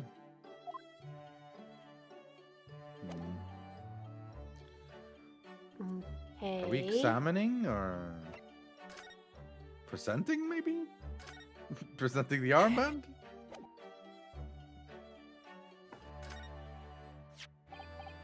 Oh, Mr. Sholmes, about this. Shh, not another word. Ah, yes, I see. This would be a collar for a breed of miniature canine with a particularly long neck and for winter use. Actually, it's the armband I always wear that symbolizes my role as a defense lawyer. Precisely! Which leads us to one conclusion. Your arm is in fact the particularly long neck of a miniature canine! I'm starting to wish I'd never shown him this now. The man's barking mad. Lovely. Oh my gosh, I wonder if someone on Etsy actually sells dog collars that look like the armband. Probably. Almost certainly. I guess, should we have a look at that? I guess take a look, yeah. Do some investigation. Every article on the front page is news about the Great Exhibition. Public experiments to demonstrate brand new scientific ideas, cultural exhibits from around the globe. It's also positive and hopeful about the coming century. We must all go see it properly before too long. Little did they know the coming century would suck real bad. 2 world wars, you know. But in terms of technology, yeah, a lot of upgrades. Oh, here we go. Lord Van Zeeks and compatriot cornered. Yes. So many glowing reports about the Great Exhibition and everything that's going on there. Lost cat. Other than this rather gloomy-looking one, that is. Yeah, Kirsty immediately saw that as well. Lost cat. Wait, what? What's the matter, Bruno? Wow. The Reaper attacked. That's Lord Van Zeeks. I can't set my controller down because it'll vibrate. This must be what Mr. Sholmes was talking about. Does he know any more, I wonder? Wagahai is missing. We hope not. Oh, I can't Please. investigate the lost cat. No. Can we zoom in? No, we can't. Yeah. Well, So I think he was attacked. Yeah. He probably deserved it. Is that you doing that? Yes. I'm trying to see through only moving one analog stick if I can find somewhere that we haven't checked. But it doesn't look like it, no. We could present it to him now that we've seen the Reaper thing. Oh, that's true. Arr. Arr. Mr. Sholmes, about this. My dear fellow, without wishing to sound rude, I'm currently in the middle of a very important blink. I see, okay. Perhaps some other more convenient time, when I'm not blinking? Yes, well. Is there a set time for your important blinks, or are they an all-day affair? Just so I know. Oh, he was done He with the stopped his blink. Yeah. So is he? So now we can present again. Oh, no. Can we examine? Can we examine Iris? And then we probably get to talk to Iris, maybe? Nope, she's not here. She's gone.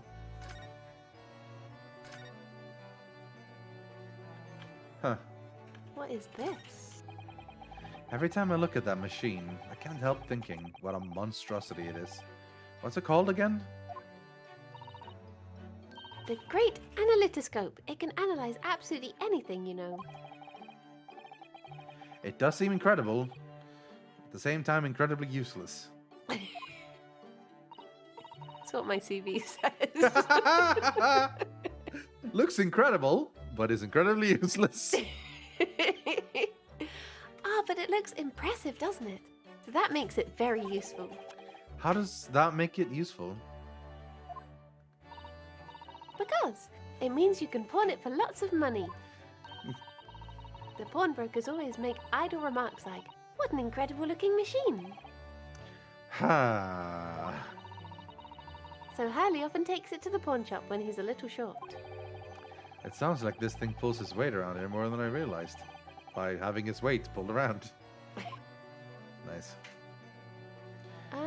I don't think we're supposed to investigate. I think we can't move either, though. There must be some. What the Oh wait, hell, yeah. unless is there a new converse option now? We've looked at them. Yes, there is. Yeah.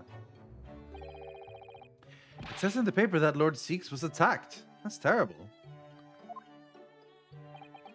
You know the legend of the Reaper or the Bailey, of course, don't you? Only too well, in fact. Yes, Prosecutor Barak van Zeeks. Racist asshole. Says, he survived. That's terrible. Yeah, No! it does. True. Someone should have done the world a favor and, well. They say that if the Reaper is the prosecutor of the case, there's no salvation for whoever's in the dock. Even if the defendant is found not guilty. Once the Reaper has someone in his sights, one way or another, that person's time left on this earth will be short. Imagine if there was a Lance is Van Zeeks mod on Stardew. I refuse to install it. Any modders in chat? Any modders? Any modders? London's finest rogues always find ways around the law. They'll stop at nothing to secure an acquittal at trial. Falsifying evidence, paying sham witnesses, threatening jurors, bribing judges. But even such devious tactics as these cannot save them from the hand of the Reaper. Because he's a murderer! But we know that he didn't murder Thingamabob because... No, so he avoided did it. killing... Yeah, Graydon. So, sure, he didn't kill McGilded. He probably killed everyone else. Like, he just got beaten to the punch by Ashley Graydon, honestly. As you've experienced yourself, haven't you, Mr. Naruhodo? Yes, I have seen the Reaper's retribution at work. Many of these criminal rogues are reckless and quite unafraid to die. If a leader among their fraternity is seen to have been taken by the Reaper, retaliation like this does occur. Really, the capital has a never-ending supply of such scoundrels. So, do you mean Lord Van Zeeks has been attacked like this before? This isn't the first time? He's quite an accomplished combatant, you know. He doesn't take these attacks lying down. Yeah, I imagine it would be hard to defend yourself lying down. Although, it seems that his assailants were armed with guns this time. Oh my goodness. Is he alright then? Is Lord Van Zeeks hurt? Is he killed? That would be great. No! My dear fellow, how on earth would I know? Well, in the article here it says... As to what of Lord Van Zeeks and his condition, all will be revealed in tomorrow's morning's editions. They cliffhangered that reveal in a piece of paper? Ah, I see. Well, we shall have to be patient then. No, I can't wait until tomorrow. I have to go and finish him off myself. In that case, you shall have to inquire with somebody in the know. But who? Lord Strongheart, perhaps?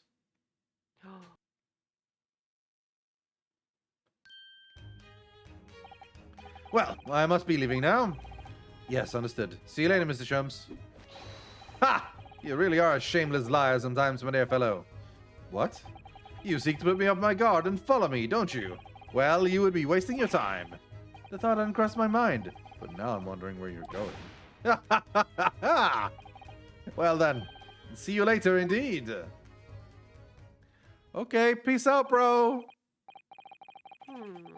Listen to him. He's still laughing on his way out of the door.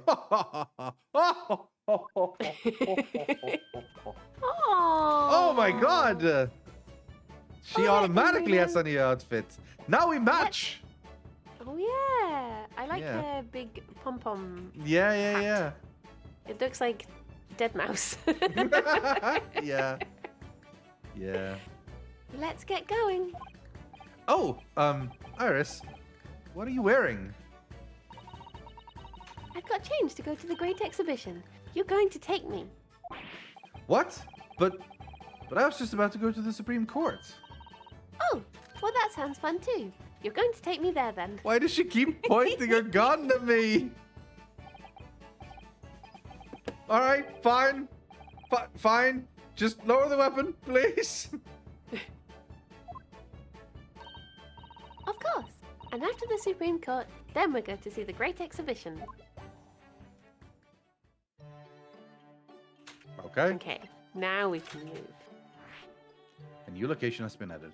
What shall I make for breakfast tomorrow? Why don't I surprise you? Oh. She is like the nicest person. Yeah, gun. Okay. Okay.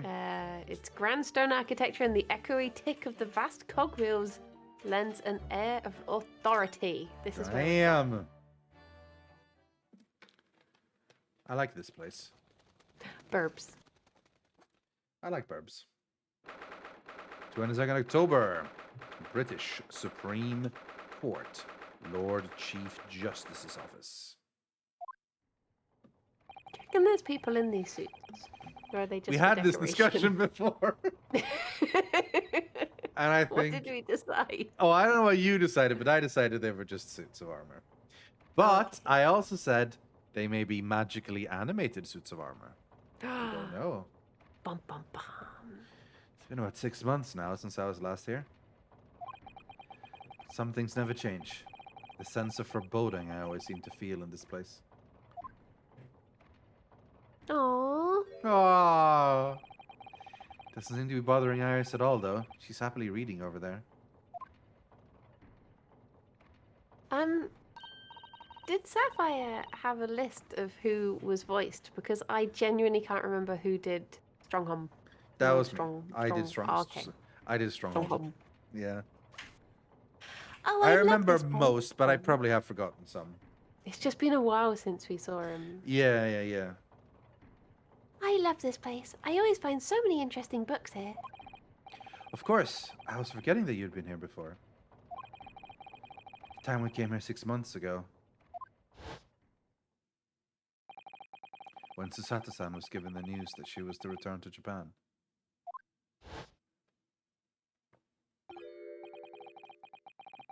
Ah, I understand you wish to speak with me.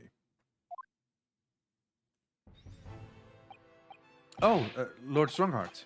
I trust you've been keeping well? Let's see. Since you arrived and requested an audience, it's been 4 hours, 32 minutes, and 26 seconds. I've kept you waiting a while. My apologies. Oh no, not at all. I like nothing more than standing around, staring into space.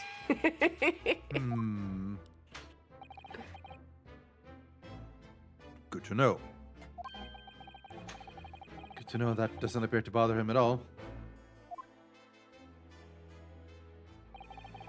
Mael Strongheart, Lord Chief Justice of London. He's the man who allowed me to start practicing as a defense lawyer when I arrived in Britain as a student. You need only savor the air for a moment in this grand office to understand his preeminent status. As you will be aware, the Great Exhibition of London is now underway at last. We're extremely busy as a result, policing the grounds, guarding the new technologies, dealing with petty crime. People stealing Pepsi bottles and the like. Putting them in their backpack and walking around. Strangely, they don't end up actually stealing them. They do pay for them at the end, but we keep our eyes on them regardless. And furthermore, as of next month, we shall open the International Forensic Science Symposium. Oh, I've not heard about that. Investigating authorities from 40 countries around the globe will be taking part, including from your own land. Forensic science is the future. The world must embrace it. As we're the hosting nation, I have much to do. It's got very intense eyes. Oh yeah. And it is my highest priority. If others must wait for my attention as a result, so be it. Well, it's nice to know where I stand.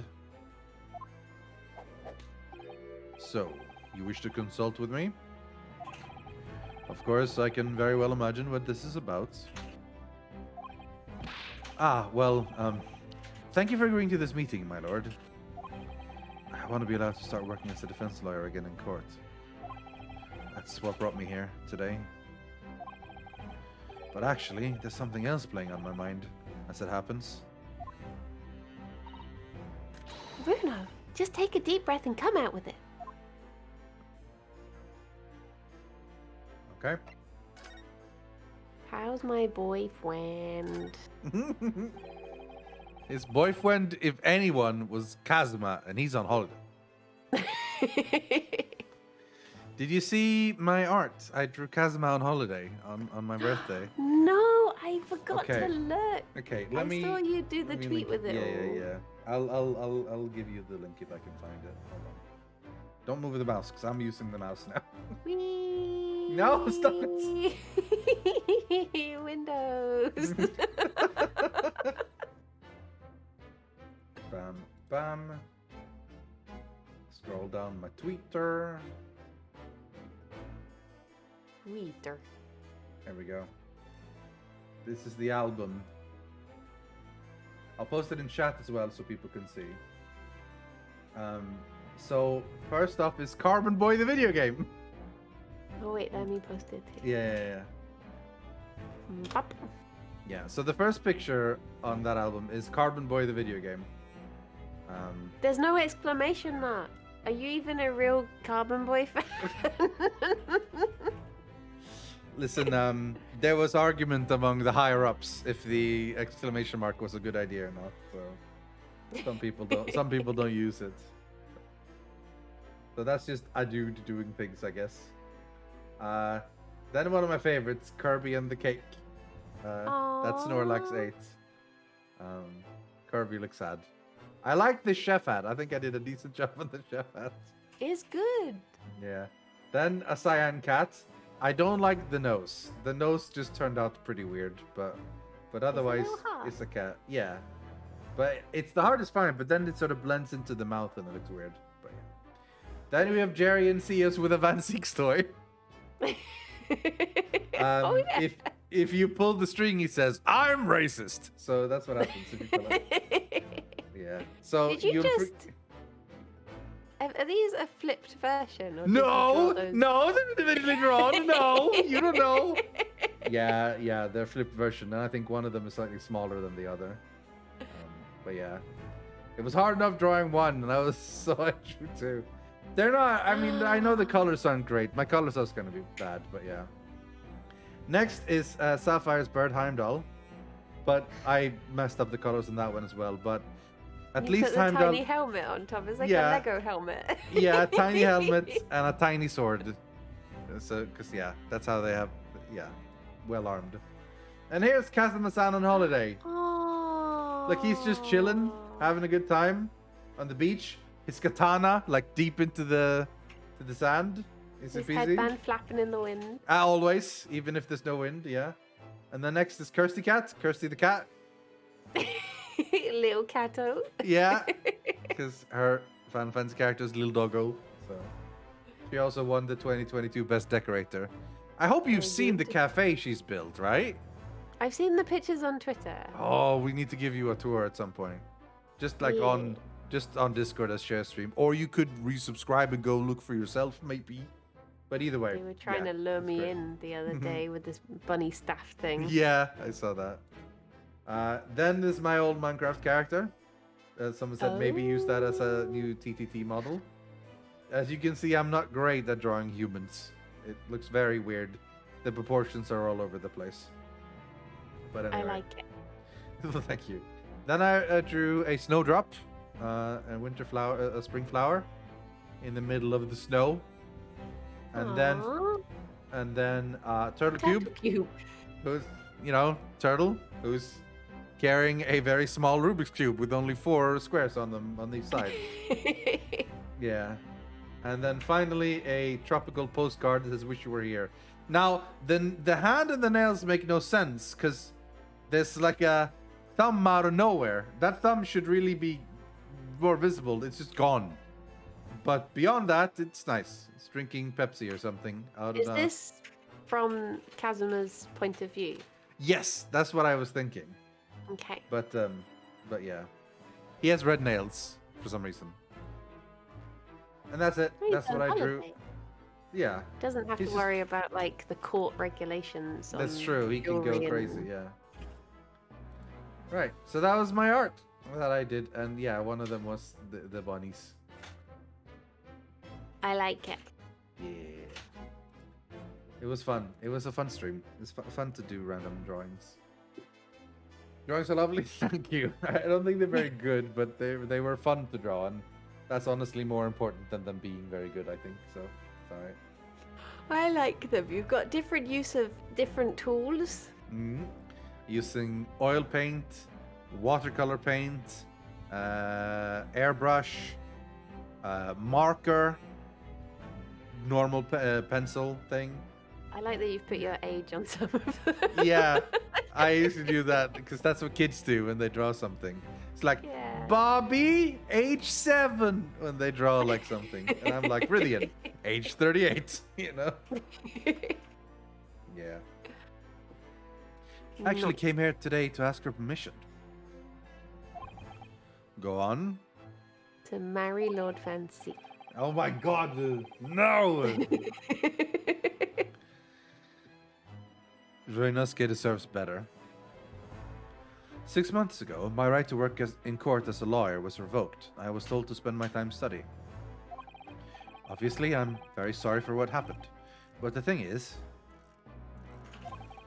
it made me understand what it really means to defend somebody under the rules of a foreign justice system. And I desperately want to have another go. Please, permit me to enter the courtroom again.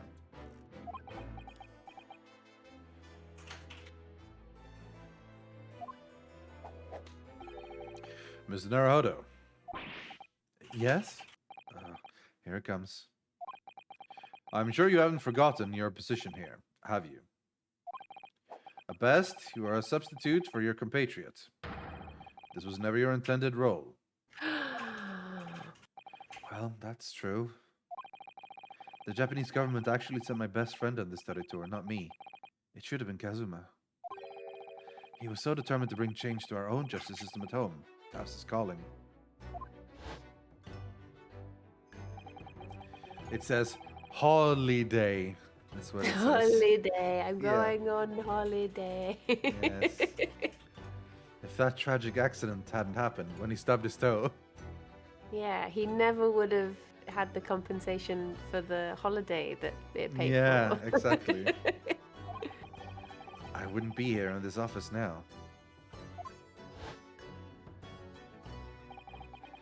Mr. Asogi was my best friend, you see.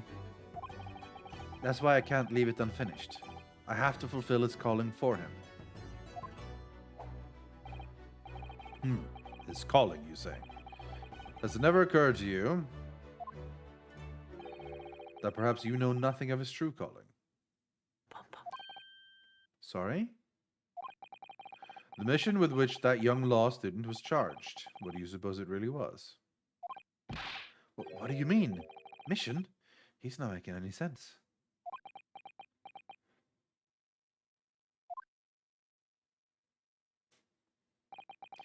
Never mind. I've read all the reports you've submitted over the past 6 months. It's clear to me that you regret your actions, and I've been studiously obeying your revised instructions. Do you mean? As of this moment, I reinstate your license to practice law here in Great Britain. Hooray! The game can actually continue. Thank you. Thank you so much. That's wonderful news, Bruno. In fact, I believe I have the perfect case to mark your comeback. A curious affair. You'll consider it, I hope. Of course. Please, tell me more. A curious affair. You described it as a curious affair. Yes, that's right. I believe it was reported in the press. Are you aware that there was a serious accident at the Great Exhibition yesterday? Oh, no. Yes, I read about it. A professor from Germany tried to carry out a crazy experiment. Let me see. How was it described? Super high voltage instantaneous kinesis, I think. Instant kinesis? As in moving things with a click of the fingers? That's right. It's just what my herbal blends need. A dash of devil-may-care. Whatever this serious accent was exactly, it's clearly captured Iris's imagination. It's an unfortunate business. A large explosion engulfed the public experimentation stage and a man lost his life. A certain Mr. Odie Asman. An odious man? Odious man, yes. What does odious even mean? I know that's a word, but I know it's not positive, but or is it positive maybe? No, I think it's a bad thing. I think it's if they're like you can't stand them. Is that right? They're just like arousing or deserving hatred. Yeah, arousing or deserving hatred or strong dislike. Synonym to hateful. Also extremely unpleasant, repulsive, offensive, hateful, deserving or receiving hatred. Damn. So we're supposed to hate odious man. Because he's an odious man. Odious man. Yeah. An investor and a well-known figure in society. A large explosion? A man died? The man responsible for the experiment was Professor Albert Harebrain. Don't need to figure that one out, so we know what that one means. He was detained immediately after the incident and is due to appear in court tomorrow. On the charge of murder. What? Murder? Murder. If you intend to take on his defense, you should hurry to meet with him at the prison. There is very little time left for you to carry out any kind of investigation. The Great Exhibition? A scientific experiment gone wrong, and murder? I feel out of my depth before I've even started. Still. We should go to the prison straight away then, and try to meet with this German professor, don't you think? Definitely. Ah, yes. One more thing about the case. There's a connection with our mutual acquaintance, the Reaper. Of course it is. Every case we're going to be up against him. Oh? With Lord Van Seeks. How? Which, makes sense. Usually starting cases are against the Paynes. Either Ouchie Payne or Winston Payne, And then it's this. You what? We have a thing coming up. They've said it's a German professor. Mm-hmm. Which one of us can do the least offensive German accent? We should decide that now. Well, see, when I do German accents, it tend to just gradually slip into French accents. It's not like this, and then eventually it becomes something like this, and all of a sudden it's very French. And oh shit, no, it happens. But normally you start like this, you speak a little bit more, but then this is in some ways it comes. I think this is almost a little bit different. Maybe it becomes a little bit French all of a sudden. But I need to remember that it's nine. You shall not go to the forensic science symposium. I guess. I don't know. I'm not great at it. But we never said we were good at accents, We're allowed to be bad. Alistair says the person is actually English. He's not German. Oh, okay. And I thought it said it was a German professor. Yeah, that's what I remember too. But it wasn't a German name. Scientist researching in Germany. Because it was a British name, classic name, Harebrain. Oh yeah. Yeah. Very common in Britain. What I'm hearing is he's a Cockney.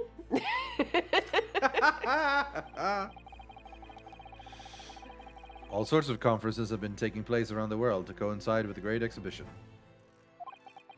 And next month, the largest and most important of them all will take place at last. The International Forensic Science Symposium. Oh, of course, we heard his voice in the intro. Yeah. God, That was him. He seemed generally happy, and well, he's probably not going to be so happy now, and he's convicted of murder, but you know. Murder. It does seem as though criminal investigation needs to embrace scientific methods, doesn't it? Exactly. Ah!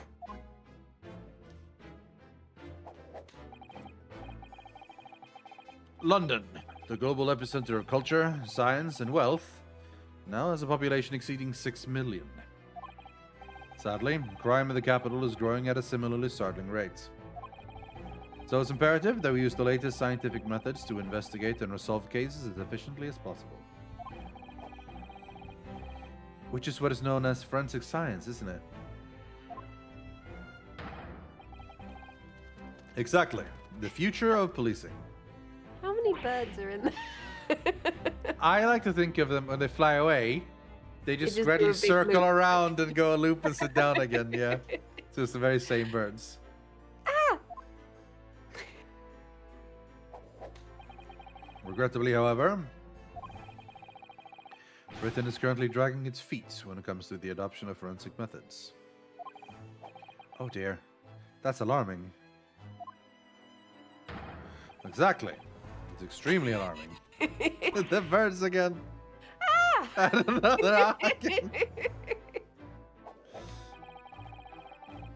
If I were Her Majesty's Attorney General, you can be sure the numbers of crimes committed and resolved in London would be very different to the current figures. And I can cite 12 solid arguments and 223 individual reasons to support my claim. Sorry. By way of apology for keeping you waiting earlier, I shall detail everyone now. What? Oh, how fascinating. It all began 15 years ago. I was doing this, and then this was happening, and I was eventually, it turned out that a thing was going on. One of the major reasons this happening was going this, and eventually, it was a group, we moved on to decision. Now, from there on, I moved ahead in the field. From the field, there on, I had to take a step further. Later on, I was joined by 3 friends of mine. 3 friends of mine that to this day continue to work together. And now, as for the one very final reason, we've gotten to the part where, as a group, we can decide that more or less sums up my feelings on the matter. In the simplest of terms, of course. Essentially, to formally establish a forensic investigation division within Scotland Yard. That is my mission. Oh, right, yes, that's wonderful. Exactly. Wonderful is precisely what it will be. She's come back to reading. Iris isn't paying attention at all. She's got her nose in another book now.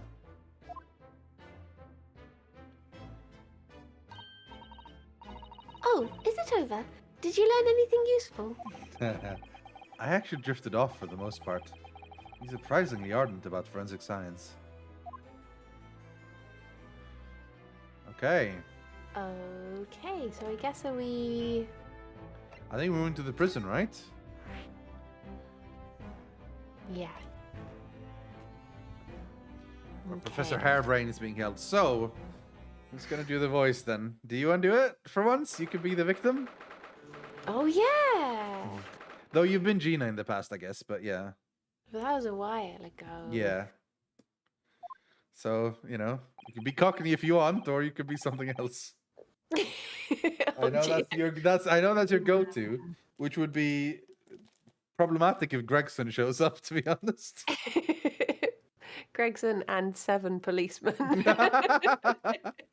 What did he say? Oh, I don't know. What do you think he said? Oh, well, I don't know. I didn't say anything. He says he didn't say anything. Who said that? The warden said cell 11. That's this one. Oh, there's someone curled up in a ball in the back corner. Look! He's sitting. What's his name again? Professor Albert Harebrain, wasn't it? Excuse me, Professor Harebrain. Oh no, my controller! I put the controller on my sofa. And there was too much vibration, so it fell off. There we go. I don't know what voice this guy should have. It's hard to decide. He's a very strange. I guess we have character. the intro cutscene to go by. I can't remember what it sounded Well, like. hold on. Let me see if I can find it. Great Ace Attorney. 2, Chapter 3, intro. Videos.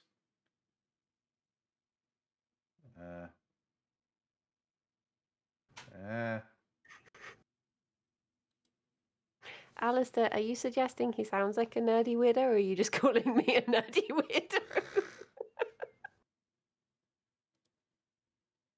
Great Nerdy Ace weirdo. Attorney. Resolve. Chapter 3.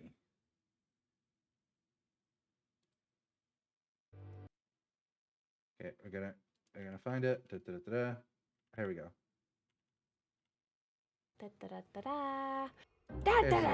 Good for you. Can you hear this if I play? Ladies and gentlemen, the 20th century will see steam engines. Don't know why I leant into my computer as if I was going to hear it better. Okay, well, I will link you a YouTube video, and you can check the current time, and you can listen here. This is the man. The myth. The legend. Hairbrain! No,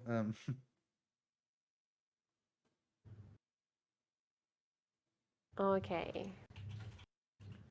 It's pretty straightforward, I guess. Okay.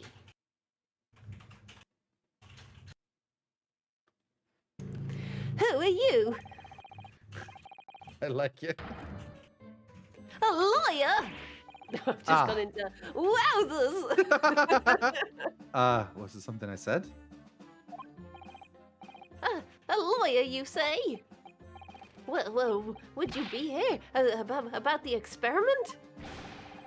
Are you going to defend my hypothesis? Your hypothesis? Sorry, I don't... Yesterday's demonstration. That magnificent demonstration was... It was an out-and-out success by anyone's calculations. Didn't he die? But despite that, no one listens. No liar believes in the science. When it's explained, they all leave at high velocity. Got a little patch. Yeah. Interesting.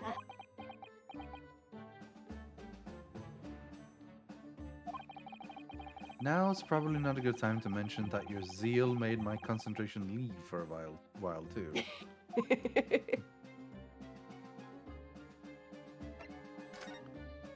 He's got very boppy music. Yeah, he does. You mentioned the demonstration yesterday.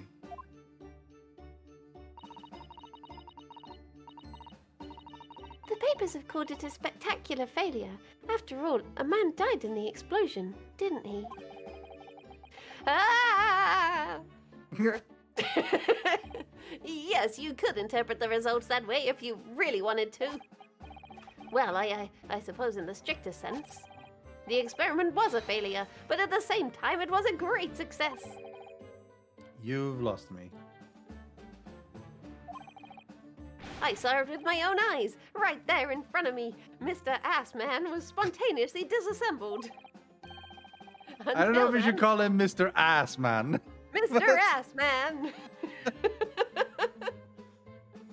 Until then, everything was going exactly as my calculations had predicted. At that point, he should have been beamed into the Crystal Tower by instantaneous kinesis. However... The machine exploded, and Mr. Asman, in fact, perished. Sorry, Mr. Who? Mr. Asman. Asman. Yes, I can't deny that part of my experiment was a failure. So what you're really saying is the large explosion that killed Mr. Buttman was an accident, correct? Harry Buttman. May he rest in peace.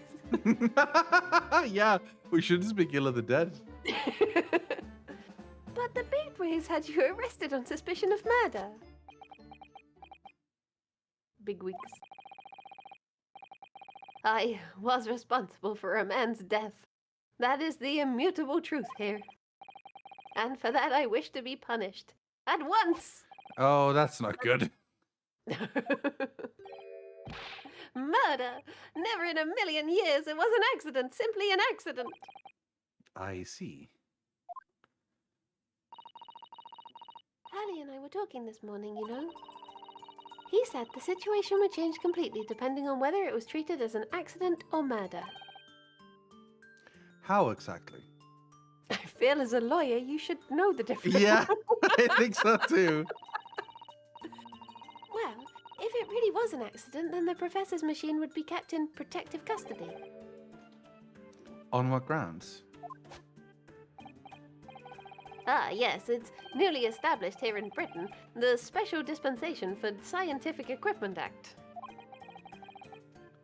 That one passed me by.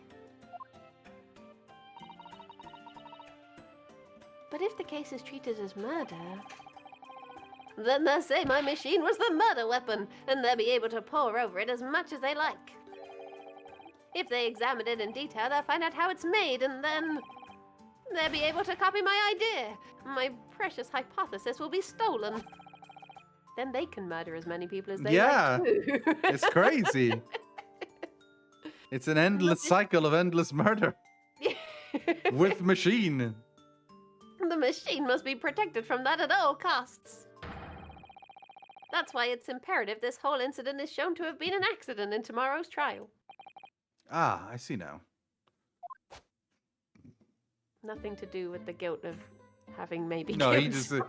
yeah, he doesn't seem, he didn't say he wanted to be punished, but yeah. So in short, there was a terrible accident at the Great Exhibition Showground yesterday.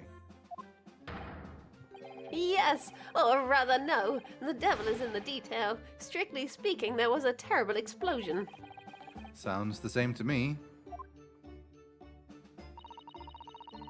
You were demonstrating super high voltage instantaneous kinesis, weren't you? How fascinating. Humans, like all matter, are made up of particles that are held together by electric bonds. So it must be possible, using a sufficiently high voltage, to break those bonds and beam the particles through space. That's it in a nutshell. That's my idea, you see. That's my amazing hypothesis. Gosh, that's unimaginably high-level science. Oh, but dare to imagine it. Dare to dream of such incredible technology. Just think, one moment I could be here in this cell, and the next, I could be at the Great Exhibition again. Well, yes, that would be incredible. And then the next, in the mere blink of an eye, I could be at the Great Parisian Theatre, say. The possibilities are endless. The whole of our vast planet would be within reach. So, no more hiding in wardrobes on rocky seas for 50 days. What? That's what he had to do. When Oh, he right, that's what he did on the... Yeah. When he traveled. Right. Poor guy. I don't really see it like that. What do you mean, Iris? Well, if you could travel anywhere in the world instantly, the planet wouldn't really seem vast anymore, would it? I think it would feel like it had shrunk. Why was that highlighted? Yeah. It had shrunk! Dun dun dun! It's like, well, okay. Next, there's going to be an hour sequence where they explain shrinking too. Shrinking. The process of becoming smaller. What do you mean, says Ryunoke? What Iris do you like, say? well, it's a big apple. Yeah. Christ. My word, that's exactly right. What are the implications? What does this mean? Oops, that's got the Professor Bunny Brain really worried. Bunny brain. How Get you it? Because look hair at- brain. Bunny. Clearly, this is yet another case of just because you can doesn't mean you should, I suppose. Yeah. The point is, my calculations are flawless. The science works. But without a practical demonstration, it means nothing. And that's always the fly in the ointment. Because practical demonstrations cost a lot of money. Money that young scientists like you don't have. That's exactly it. Yes. Hurley's always complaining about it. He says the government should invest more in science. Well, anyway, I bumped into him at the right time. I met the well-known investor, Mr. Assman.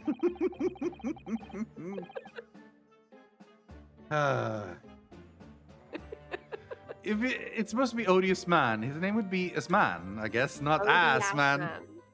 Odie Ass Man. Odious. It's more is than ass. Odious. Odious Man. Odie Ass Man.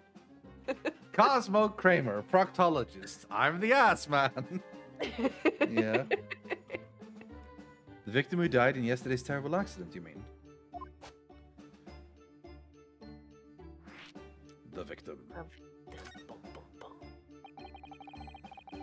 The full name... Why did I have to keep ending it? The full name of the man who died in yesterday's accident was Mr. Odie. Ass Man, wasn't it? What exactly was your relationship with the man? He first visited me in my laboratory in Germany. German? In In He German. visited in German. A year ago now. He said he wanted to invest in my immaculate hypothesis. I thanked my lucky stars. I see. So you hadn't really known each other until then? Money for scientific research. I'm so envious. As far as I was concerned, the man was an angel. Oh, really? He did the pushing the glasses up. Yeah. An archangel, even. He was prepared to fund a practical demonstration of my hypothesis for presentation at the Great Exhibition. And if that went well, I could expect additional financial support for my research from the British government. Mr. Asman provided me with money and an exceptional engineer. He produced a machine to my precise specifications. But then, your dreams were blown to dust in one enormous explosion. As you can see, I owed everything to Mr. Asman. I would never, ever have thought of taking the man's life. Well, he seems genuine enough. I don't think he's lying.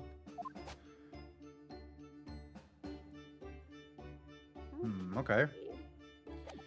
So do we present a newspaper? Or, I mean, that one to offer us, but let's present newspaper first, I guess. Or can we... We Oh, do we ever get to go to the exhibition? could. Yeah. Yeah. Ugh, how could this have happened? You must feel awful. As well as a man losing his life, the Crystal Tower was greatly damaged too. I know what happened. It must have been that. That? The day before the demonstration, I had my usual meal of frankfurters at the hotel restaurant. Nice. When I paid the bill, they gave me 3 shillings too much in change.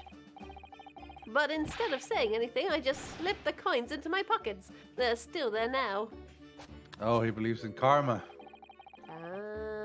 It's divine retribution for my wrongdoing. That's what this is. For a scientist, he has some very illogical anecdotes. Long and illogical.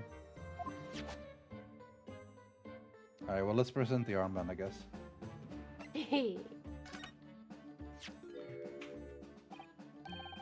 Ah, fascinating, yes. In Japan, where I come from, it's a symbol of a defense lawyer. Wearing it is very bracing, I find. Your words make some sense to me, but they are entirely illogical. What do you mean? Well, for example, I find this white laboratory coat that I wear for my work very bracing too. However, in my case, there is a perfectly logical reason for that feeling. Oh, really? What is it? I purchased the wrong size by mistake. This one is too small for me. The sleeves, especially, are extremely bracing. I can barely move my wrists. That's what you call logical, is it? Of course, it's entirely logical. That's science, Mr. Naruhodo. Well, okay. Can we not... Okay, I guess we need to investigate more before we say, sure thing, we'll defend you. Yeah. So, what the hell?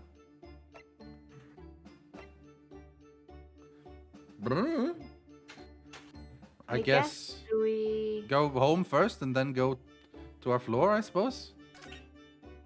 Yeah. But yeah, there's nothing here. Let's go upstairs then. We'll just check he's not around in Yeah. the corners. It's not being sneaky.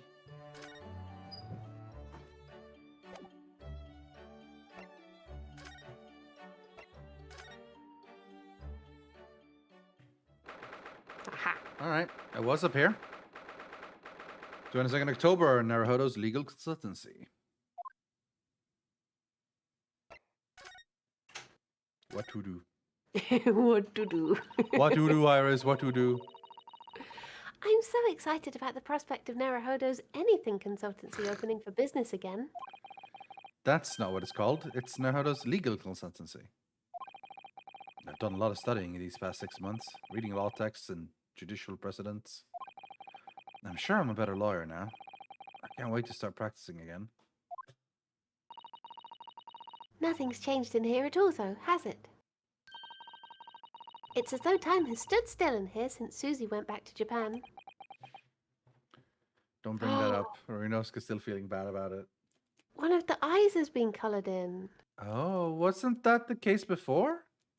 Maybe. Or was it not colored in? They were both white at some point, so that must Okay. mean that he's made a wish. Yeah.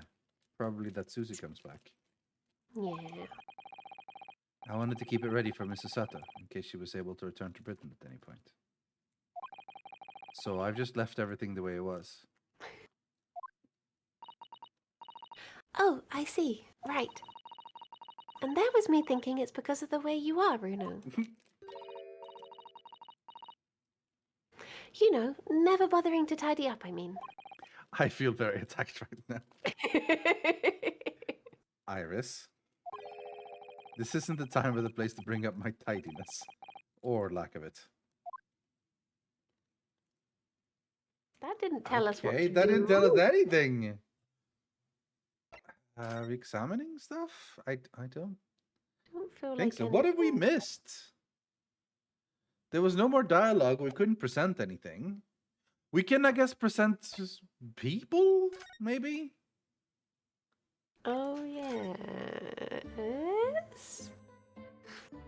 Because we can't examine. Yeah. No, we can't present people. Oh. And the converse, we've talked to everything. All right, fine. Let's go to Chief Strongheart. Can we present something to him? No, we've got everything. Look at my armband. Look at my armband. I found this. Hmm. Do you love it? Do you like it? By the way, Lord Strongheart, about this. The symbol of a defense lawyer in the Japanese judiciary. Oh, I didn't expect you to know that. We never accept foreign students before first researching the legal systems of their home countries. But such trinkets are merely for show. The only true measure of your worth is your performance in court. Yes, right. Right, well, that was it. Okay. So, where the hell do we go and what do we do? If you let your concentration so that you might miss what people say. But we didn't. We've asked everything. Yeah. And there's nothing here that stands out. Could you go to the right, maybe? Mrs. Hatter's tea set that she left here with me. I still think green tea is just too bitter, though. Thank goodness for sugar and milk. Mrs. Shome certainly wasn't expecting the acrid taste that one time. I've never heard anyone let out a scream like that before, or seen anyone fall down the stairs quite like that either. It always brings a smile on my lips when I'm feeling a little down. Oh well. Do you know what that reminds me of? The day I gave you some black coffee when you weren't expecting it. You fell all the way down the stairs as well, didn't you, Bruno? Yes. Do you think we could try to forget that, please, Iris? That doesn't bring a smile to my lips at all. Anything to the right? No. No, not really. I mean, there's stuff to investigate, but I don't know if it's gonna. Doesn't seem relevant. I don't think it's anything that's gonna be relevant for the investigation. What could it be? Oh, is there stuff that we can now? Can we look at anything else in this? Oh, for a second I thought that was blah blah blah blah blah blah blah blah blah blah blah blah blah. Yeah, I don't think. Oh, that's new. The Reaper attacked. It's the kingpins of the criminal underworld generally managing to escape conviction in the Reaper's trials. And this isn't the first time their henchmen have tried to attack Lord Van Seeks as a result, by the sound of it. Fiery ball gown sets a dance hall ablaze. An evening of cordial dancing turned into a blazing ball last week when one of the ladies' attendees' dresses accidentally caught on fire. In her panic at the sudden appearance of flames, the lady dashed madly about the whole place of the world for fewer than 3 thankful fires. French court hears glass eye case. The juge de paix of Neuilly was presented today with a most curious case of a lady who refused to pay her dues for the purchase of one glass eye. The whole affair began with Miss Pluyette, the defendant, ordered the eye as replacement for the natural one she had lost. When the police arrived, she found that she could see no more with it than she could before. Well, of course not. What do you think? And became incensed at the thought of paying for a deficient product. The juge de paix attempted to reason with the madame, but the endeavor proved to be Altamont Gas Company. Yeah. What are they up to? Yeah. We also have stuff here about blah blah blah blah blah. The young American lady by the name of Maria Mitchell of Nantucket, Massachusetts. Blah blah blah blah blah. British astronomer Mr. William Rutter Dawes, King Christian from Harvard, Edward Everett, Charles d'Affaires de Université de Copenhagen. I know where that is. Makes you think if that's how the justice system works in London. And then there must be dark forces at work. Well, is that it? That didn't seem to... No. Lost cat? Yeah, maybe it's something about the lost cat. Oh. How strange. Yeah. Go back, I guess. Should we present to her? Hey Iris, what do you think about my armband?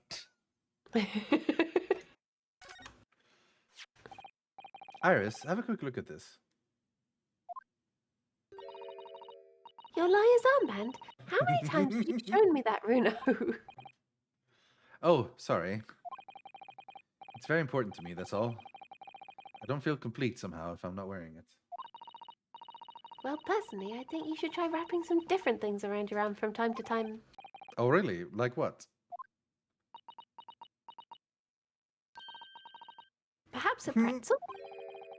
Pretzel? I never heard that word before. Well, I think it's a kind of German defense lawyer symbol. Interesting. I'll have to try wearing one sometime. Does she have anything to say about that? Maybe. Oh. Arr. Iris, about this paper. Oh yes, it's all about the Great Exhibition. I'm so excited about it. Once you've done what you need to do, we should all go together and explore. I don't know. Sounds like it would be quite dangerous.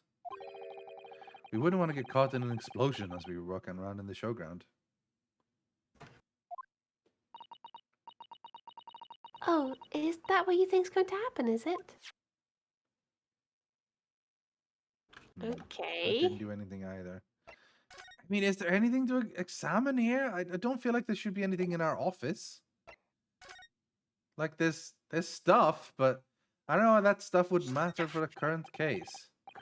Now, at first glance, my desk here might look as though it's in a mess. However, it's not in a mess at all. Everything is exactly where I want it to be. But whenever Mrs. Sato looked at it, she'd put her hands on her hips and say, "Oh dear." Her way of saying that I should make it a more orderly and neat mess. I missed that. Aww. See, that's who I'm shipping. The two of them. That's a proper ship. Not more like, oh, both the men are hot. Let's ship it. Kirsty. Yeah, Kirsty. Yeah. Jeez. You sound just like Hurley, you know. He says the same about his mess. It's the kind of logic that transcends international borders, obviously.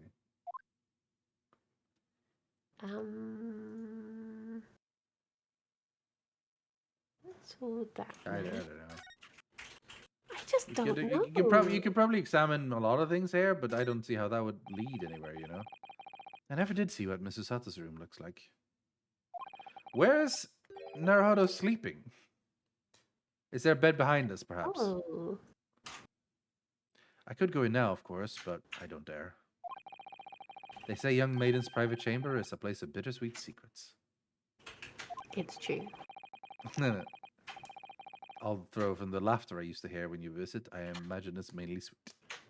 He. Oh, we used to have such fun in Susie's room. She told me all sorts of interesting things about your country, you know? What are we meant to do? I don't know. So we've Anything in this suite? We've investigated a bunch of stuff there. There doesn't seem to be anything exciting here. Like this stuff, but It's just not relevant stuff. no.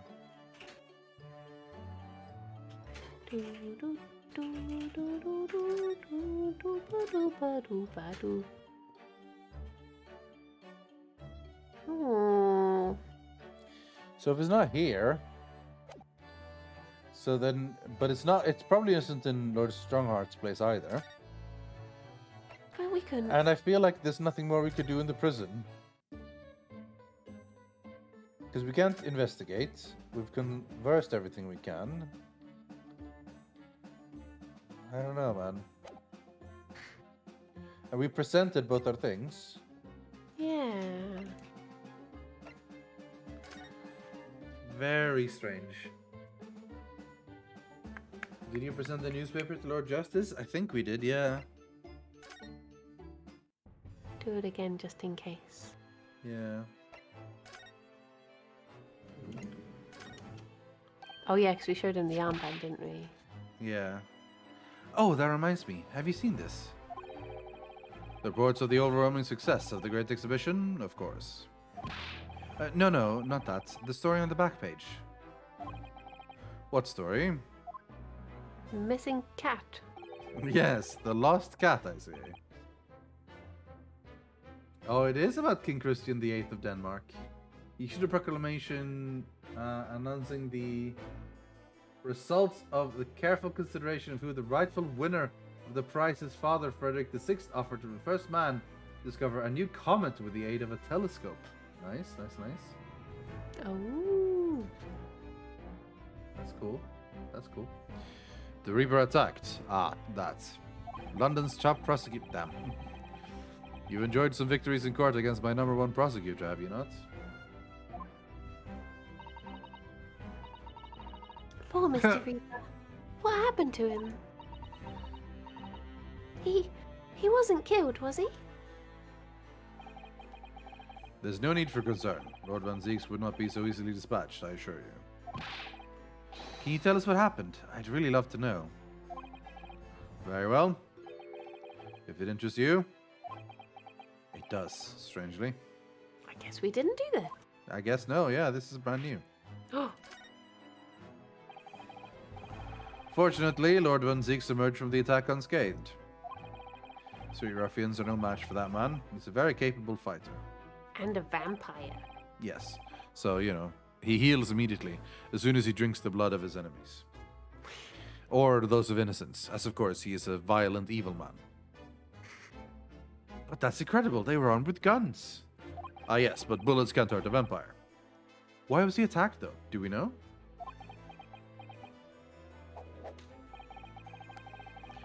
It's related to events that occurred a month ago. A leader of one of the capital's criminal organizations was indicted and prosecuted by Van Zieks. But the man was acquitted, and no doubt large sums of money were involved behind the scenes. Large sums of money? So he keeps failing, the Reaper. Van Zieks keeps failing non-stop. Why do people call him #1 prosecutor? Only recently he's lost like 4 cases in a row, and apparently lost even more. What a guy. A deplorable situation. Members of the jury were bribed, it seems. However, despite winning his freedom, the man in question met a dramatic end yesterday. Yeah, he probably killed him. He probably killed him. You're not suggesting that was the work of the Reaper, surely? I am. I, in fact, ordered him to do it. I'm the mastermind, and I told him to go kill him. Oh, no. The victim's henchmen certainly seemed to think so. He was a man by the name of Assman. Mr. Odious Man. Did you say Asman? That's the man who died in the big explosion at the Great Exhibition. Exhibition. Yes, known publicly as an investor, but in reality, the head of a significant criminal organization. Filled with significant criminals. Unbelievable. I wonder, could I ask you something, Lord Stronghearts? Is it Assman or Asman? Well, that's what we've been trying to decide, isn't it? If his name is like Odie Assman, it's like, oh, like Odious Man, which means that either his last name is Asman, or it's Asman, as in like Asmongold, I guess, the streamer guy. Or I think it's like it's just Assman. Like, you know how you say like pay the Reaper? Yeah. I think it's like you owe the ass man, so you owe the ass man. No, I don't think that's something it's a people very say. common British saying. Oh, it is. Yeah. Yeah. So that could be confirmed by other British people if I ask them. Yeah, all other British. Other British people will agree. say it Yeah. right. Yeah. You know, if it's like, oh, I owe Oh, the ass man. I owe the gotta ass, man. Pay my dues. Best. Oh, is there any particular situation where it makes the most sense to say it? It's yeah, it's like if you feel like you've not put enough work in. I see. Like you try to cover I think something and that's you where fail. The phrase, like working your ass off comes from. I because see. They're connected. paying So ass that's to the the thing. ass man. If you haven't done enough work, it's like, well, I would go and do it, but I still owe the ass man. Yeah. And then precisely. if you go and do something and it succeeds, it's well, I did work my ass off, so I don't Yeah. owe the ass man. So you'd be like, oh, do you want to go down to the pub for a quick pint? And you'd be like, no, I still owe the ass man. Not tonight. It's yeah, it's very common British parlance. Well, I mean, today I learned, I guess. Yeah, it's very helpful. I'll start putting that into my my daily vocabulary. Yeah. Very nice. Try me. Why do you use Lord Van Seek as a prosecutor? Isn't he kind of shit? Isn't And he also a racist? murderer? And also a murderer and a vampire? All the criminals who manage to get off in court then meet with mysterious ends outside the courtroom. And fearful of that fate, they seek to strike at Lord Van Seek's first. I know there's no evidence that he actually is the Reaper in that sense, but still. Something's clearly going on here. I have Van Seek's work for the prosecution service for 2 reasons. Firstly, the man is the best prosecutor in the capital, bar none. Despite getting his ass kicked by a brand new student who only spent about 2 weeks learning law on Read a book on a boat on the way over. Yeah. And he got his ass kicked by that. Second of all, he's really bad at everything. Any deaths of criminals that have occurred outside the courtroom following his trials are nothing to do with him. That's true. Unless he actually is the murderer. But that doesn't make sense.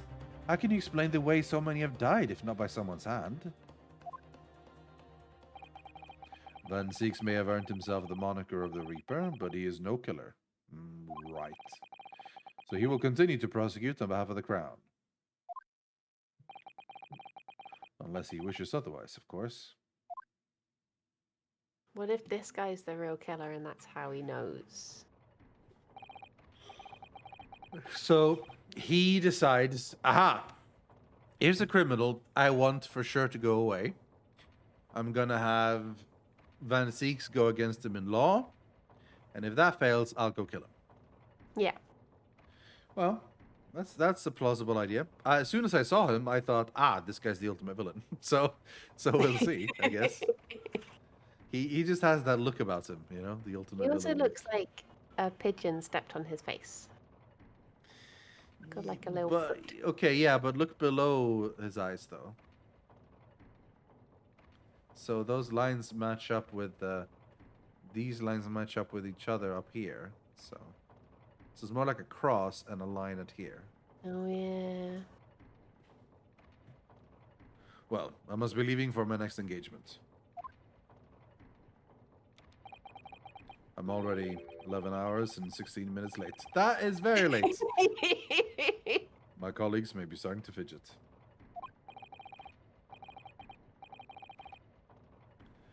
"11 hours late? That's quite something. The meeting had already started when I arrived back here for engagement with you.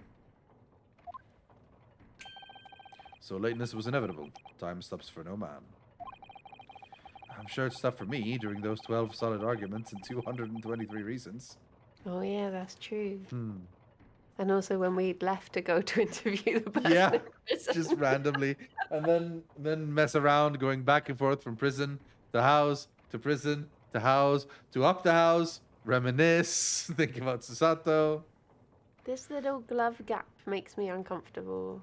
Just imagine being all nice and tucked in and then just having one little breeze coming in through there. Yeah.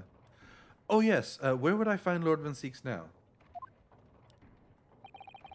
I would assume he's at his office. Right. I'll go and ask him about the attack in person. I want to get it straight from the vampire's mouth. Away with you now. I'm leaving Professor Harebrain's defense entirely in your hands. Oh, of course, yes. Thank you very much, my lord.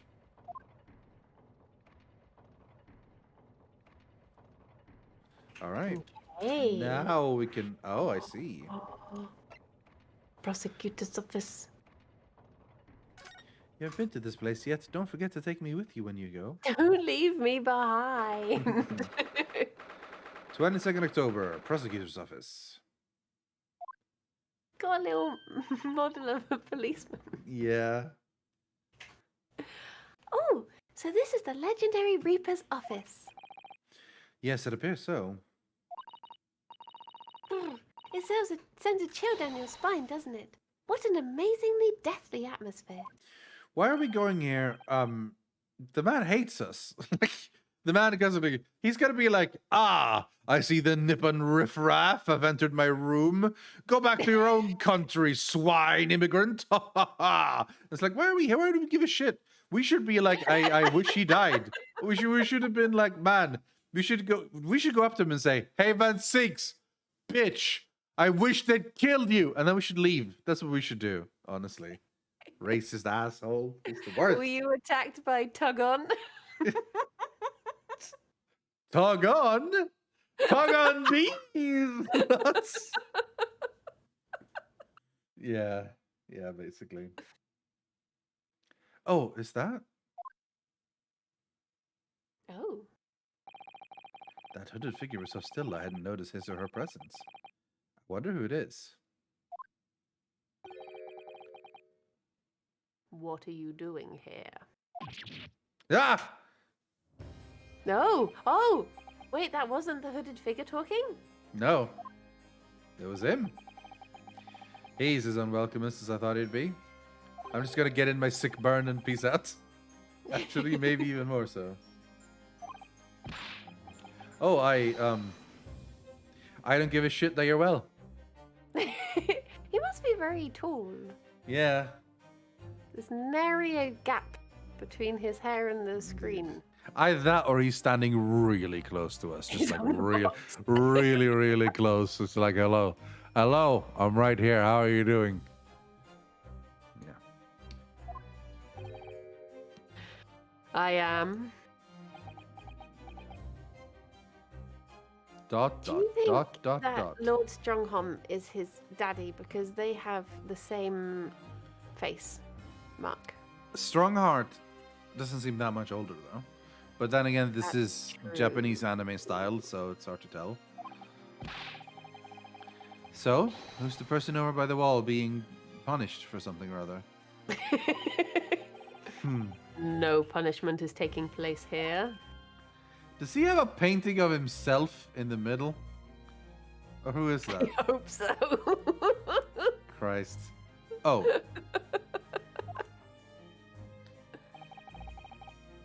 That's my apprentice, and he's sitting there of his own free will. I didn't know you had an apprentice. Aww. Is he a little That's bit the jealous? compatriots. Must be the same person who was pictured in the newspaper. He's not jealous, he's happy. Someone else for him to take out his aggressions on, you know? He's very able in combat, a requisite skill for anyone under my tutelage. Are you referring to the attack on the Reaper that was reported in the papers? You're referring to the attack on the U that was in the paper? Yeah. The Reaper? I'd be interested to know the Reaper's true identity myself. Assuming, that is, such a fabled fiend genuinely inhabits our great courtrooms. Come on. Oh, the Reaper, you say? Such a dashing gentleman and dangerous warrior. I wonder who that would possibly be. Someone with the guts and will and drive to free. But yeah, I don't know who that might possibly be. Lord Strongheart said that the assault last night was some sort of revenge attack. True, carried out by henchmen of Odie Assman's criminal organization. The investigation meant their arrests were imminent. Presumably, some hoped to kill me before that happened. Odie Assman. You know, like the saying, oh the Assman. He's always masqueraded as one of London's most powerful financiers, a global investor. But his enormous wealth came to him by underhand means via his criminal activities. And he used that money to buy himself a verdict of not guilty when he found himself in court, didn't he? Being prosecuted by you, Mr. Reaper. Oh, well, I'm not Reaper. I don't know why you would say that. I'm definitely not the Reaper or anything. But the man got his comeuppance in the end. Yesterday, in fact. In extraordinary circumstances. It was a most unusual cause of death. Whoever got him killed must be extremely intelligent and handsome and smart and ruthless and... I know about that. It was super high voltage instantaneous kinesis gone wrong.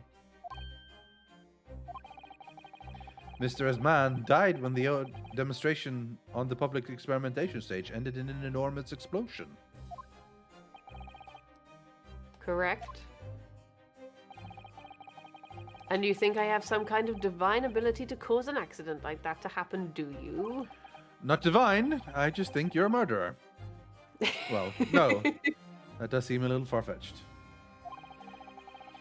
This man really is the fabled Reaper, then he has to be innocent of this particular death at least. Why? Why? He could have sabotaged the machine.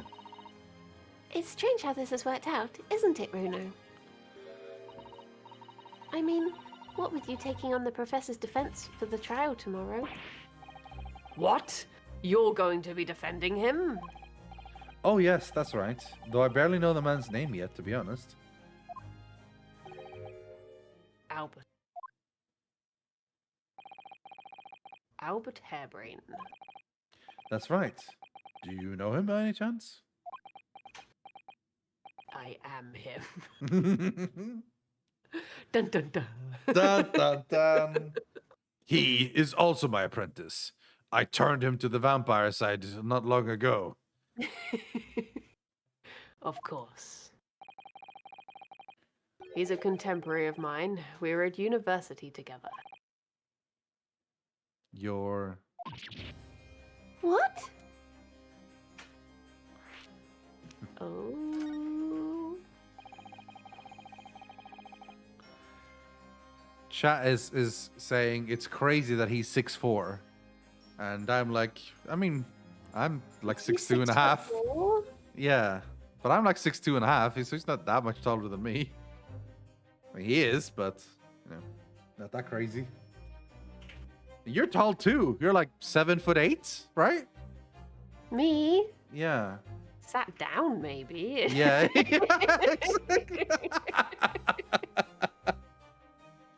Very nice. Very nice. I'd understood that Professor Harebrain was from Germany, though.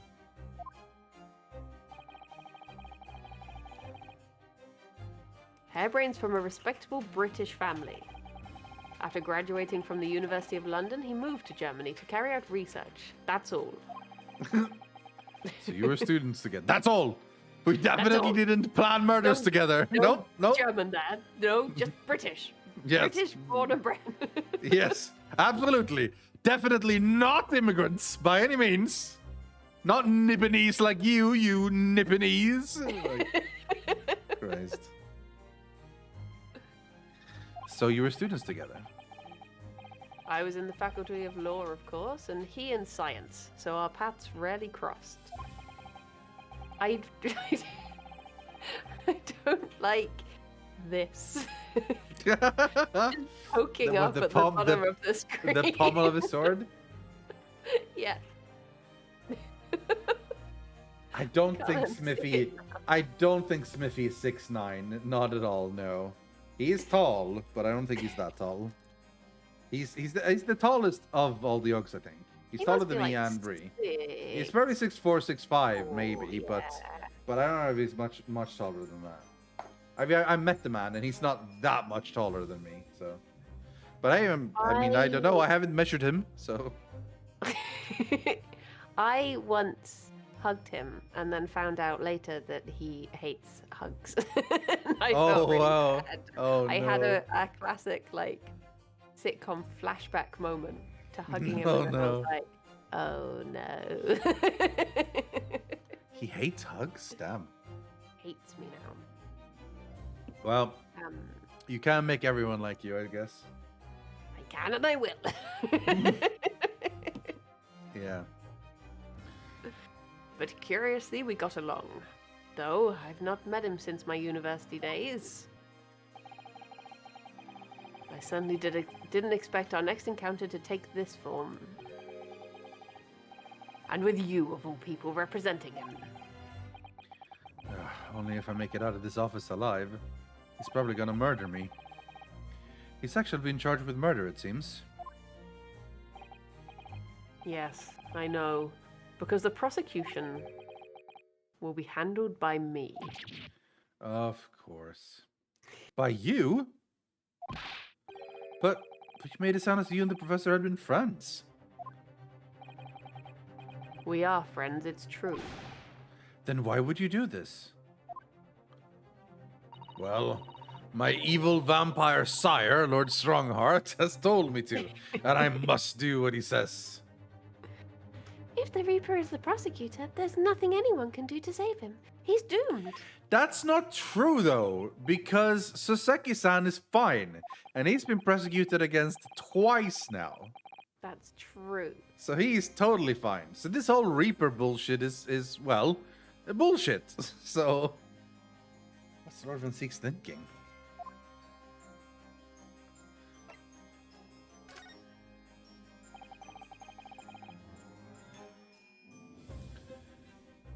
What do you mean by what you said before?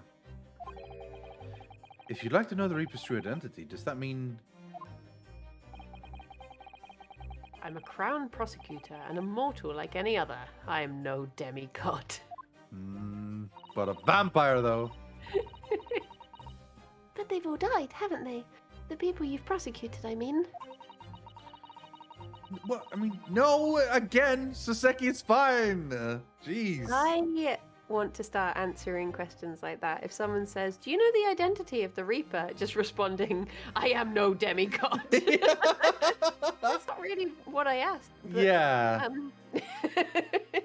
Well, like, so, hey, are you Rudian of the Yogscast? I am a streamer and a human being. No demigod. Like, well, okay. Whether or not the trial ended in a conviction or an acquittal. Those I prosecute are the vilest wretches of our society. People who without question deserve to be found guilty. The world is a better place without them. But that's not true of Mr. Natsume, for example. He wasn't a vile wretch at all. No, it was Ginny, in fact. She's ever so hard-working now. She never owes the ass man. What a callback. It's all that podcast training, Briony. It's all that podcast training. The callbacks. I can't deny that since I've encountered you, things have taken a turn. But the point is this. If any of those vile wretches that escaped justice subsequently died in mysterious circumstances, it was at the hand of their own kind. It's not my work. Lord Strongheart said the same. He believes you're not involved in any way. But you were attacked by those ruffians because they believe it's true.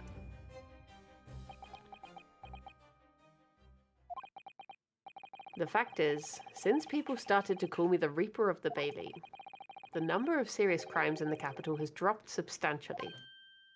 Oh. It would appear that even the most hardened criminals can be made fearful for their lives. Do you mean to say...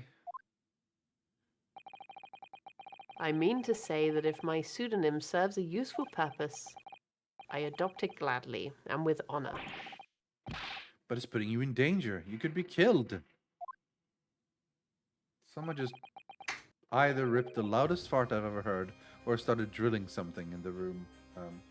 My neighbor. Maybe both. One of the two. Maybe they did one to cover the other. Yeah, exactly. That was what I was thinking too, yeah. Just hanging a picture, darling. Don't worry about don't worry. it. just no big deal. Oh God, the enchiladas. You know. If that is my fate, let God decide. Lord Van Seeks. See, he's a good guy. He's just pretending to be a bad guy so that Actually, the criminals will stop criming. He's a bad guy. He's just pretending to be a good guy for us. Would you like to see my The armband? armband. I know you've seen this around my arm before, but What is it exactly? it's the mark of a defense lawyer, in Japan at least. And what's your reason for showing it to a British prosecutor? Oh, well, I don't know, really. I just did it randomly. I just thought you might think it was cool. I can understand, at least. There's merit in reminding yourself of who you've helped and who helped you become what you are today. Oh! But that's a personal matter. Something you may want to keep close at all times. Not something to flaunt.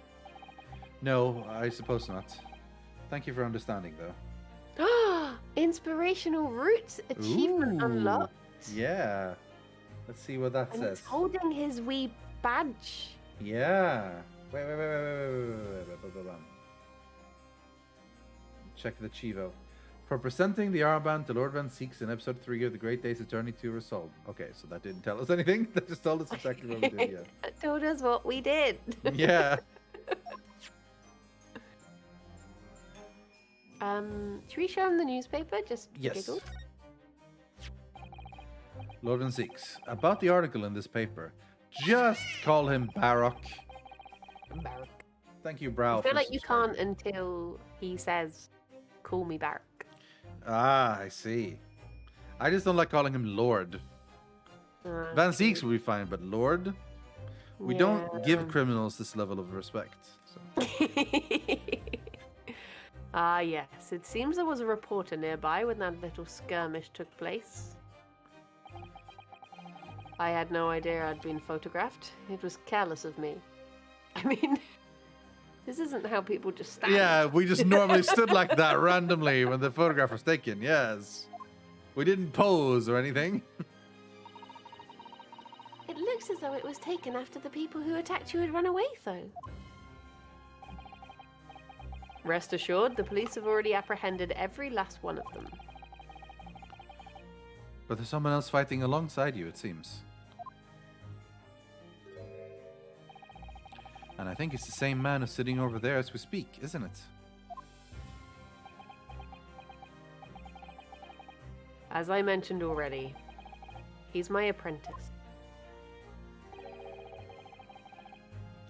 Perhaps you could tell us a little more about him? No. Oh. He's in my tutelage to become a prosecutor. So you could say he's my apprentice, I suppose, as I already introduced him. I've told him like that twice, but in theory, I guess, yes. Ah, like you are to Hurley then, Runo. I don't remember taking an apprenticeship with a great detective. He's currently compiling a report about last night's attack. It looks like he's wearing some kind of mask. On Lord Strongheart's orders. Not Stronghold. Strongholm. Nobody knows the man's face, or indeed his identity. What? Luchador. That's, yeah, he's Rey Mysterio. But why would you agree to take on such a clearly suspicious individual? Lord Strongheart's orders again. He's not one for meaningless follies. There will be a good reason for his actions. I hope you're right.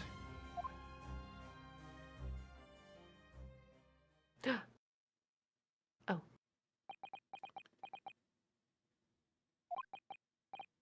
Ah, The task is complete? Good. In that case, you can collate all the briefs. He means he's gonna fold his underwear. The laundry's done. I didn't think that's the case. Nice to meet you.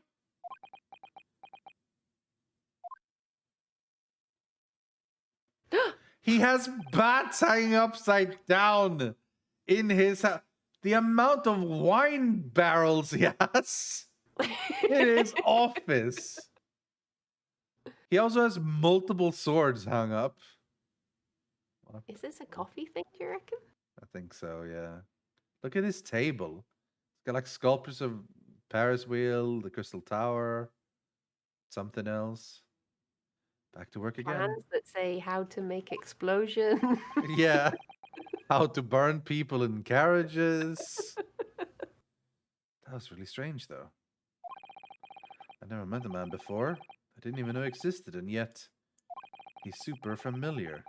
He's probably Ashley Graydon. I think it's Ashley Graydon. I think his mouth looked exactly like Ashley Graydon's mouth. And he has about the same height and body build.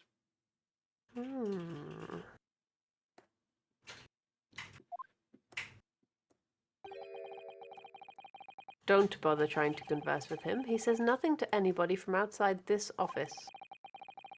Lord Strongheart has strictly forbidden it. This is a weird one. Oh, I see.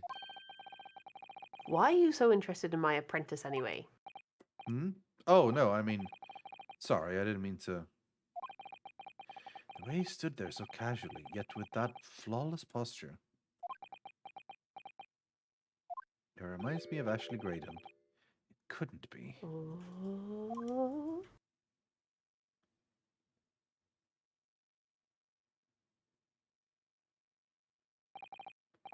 Ah, yes. There's something I've been meaning to ask you.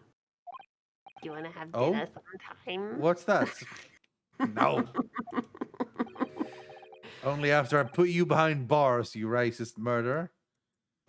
That Nipponese man, is he faring well? Sorry? The one arrested twice in succession 6 months ago, with the stoop, and the mustache, and the jitters. Ah, Mr. Natsume, you mean? I'm not sure he'd be very pleased to find out you identified him from that list, Bruno. He's fine, thank you. In fact, I received a letter from him by International Post only the other day. I see.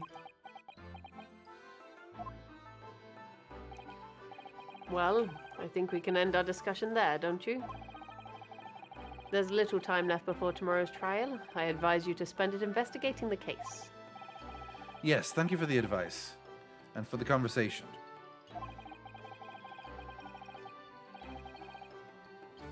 Can't believe he's asking after Saseki-san. After a Nipponese. I'm not sure whether to feel happy about that or worried. He's just trying to see if his murder has worked yet. Yeah. Tell me, is he doing well? Oh, yeah, he's fine. Oh. Still alive? Oh, I see. Well, I guess that's it. Yeah. I never imagined that Mr. Reaper would be friends with a mad scientist. Did you? That's a turn up for the books. A mad scientist? I mean Professor Harebrained. Yes, it might be worth quizzing the professor about his relationship with Lord Van Seeks, I think. Okay. We can investigate. Little model. Oh, look! It's a scale model of the Great Exhibition Showgrounds. Ah, yes, this is where he planned this explosion. That's amazing. I wonder why it's here. That's why Assman is dead, by the way. Because he was prosecuted by the Reaper and went away. So then he's like, let's make sure he's dead. So he sabotaged Mr. Harebrain's machine, just taking no solace in the fact that, oh, that's a friend I'm condemning to jail because he's a monster. So he just killed the Assman like that. Yeah. This is his old voodoo doll of him dead over here. Yeah, definitely. Perhaps he made it to take his mind off the sadness of being too busy to attend in person. Or perhaps he's too embarrassed to queue up for a ticket. I don't know about that. I feel like the time it would take to make a model. Yeah, absolutely. You could have gone. Surely it's obvious that I'm using it as an investigative aid. You Nipponese have no business painting others as overly reserved. Ugh, I really didn't think you'd overhear that. Who dis? That portrait really dominates the room, doesn't it? Oh. It's a very majestic outfit and pose, but sadly, whoever painted it didn't do a very good job of capturing Lord Van Seeks' facial features. I bet it's his brother. His brother? Brother? Recently? I don't think it's him. I think it's maybe his ancestor. Yes, you're right. I mean, it's not far off, but the artist has exaggerated his subject's handsomeness, I think. I think he's underplayed it a little. Ah, that reminds me. I heard Emperor Napoleon of France ordered artists to make him look more attractive when they painted him. How vain. That's really not an attractive quality in a person, is it? That portrait does not depict me. Surely that's immediately obvious. Oh, then who is it? That's Nunya. Nunya. Nunya who? Nunya Business.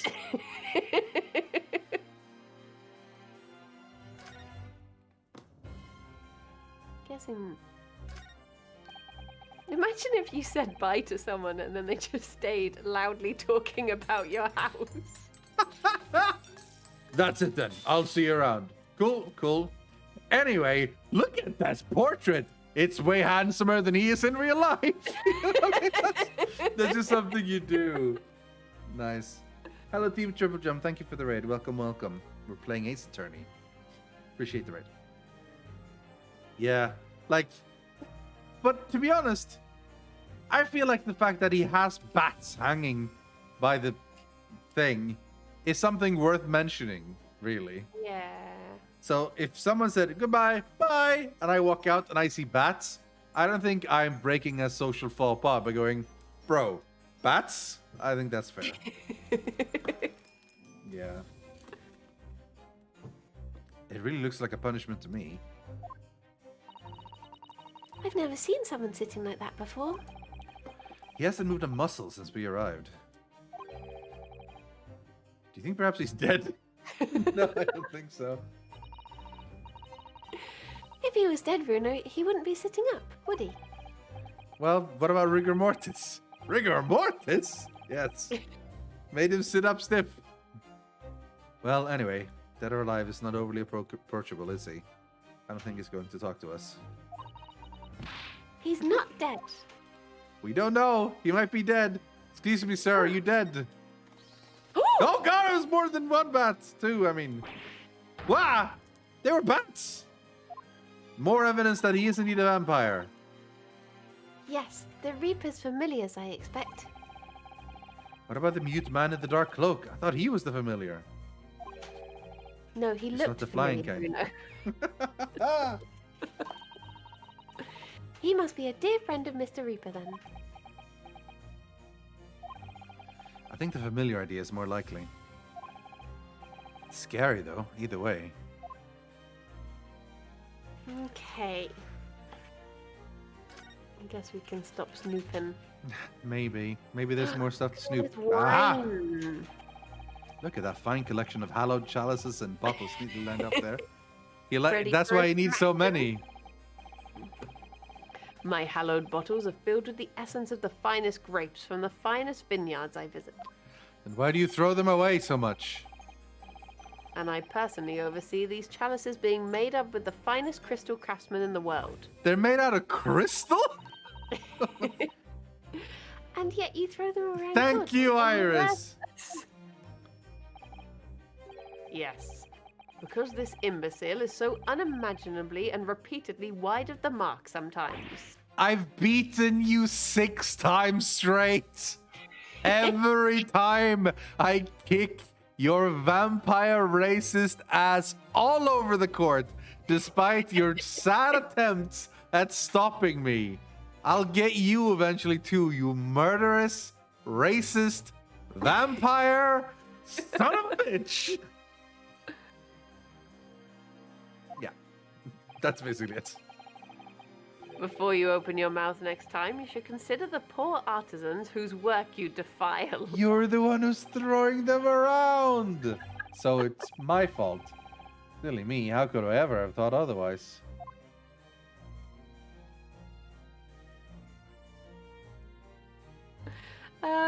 Chessboard? No? Desk, I guess? Yeah. Lord Van Seeks' desk. Look, it's so stylish.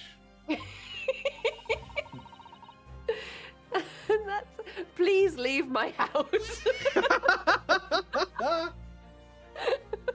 We're just walking around checking. Ooh, look at this chessboard. It's like, well, you were supposed to leave. Thank you, Nine Dragons, One Apple. Subbing for beautiful voice acting. So, yeah, thank you.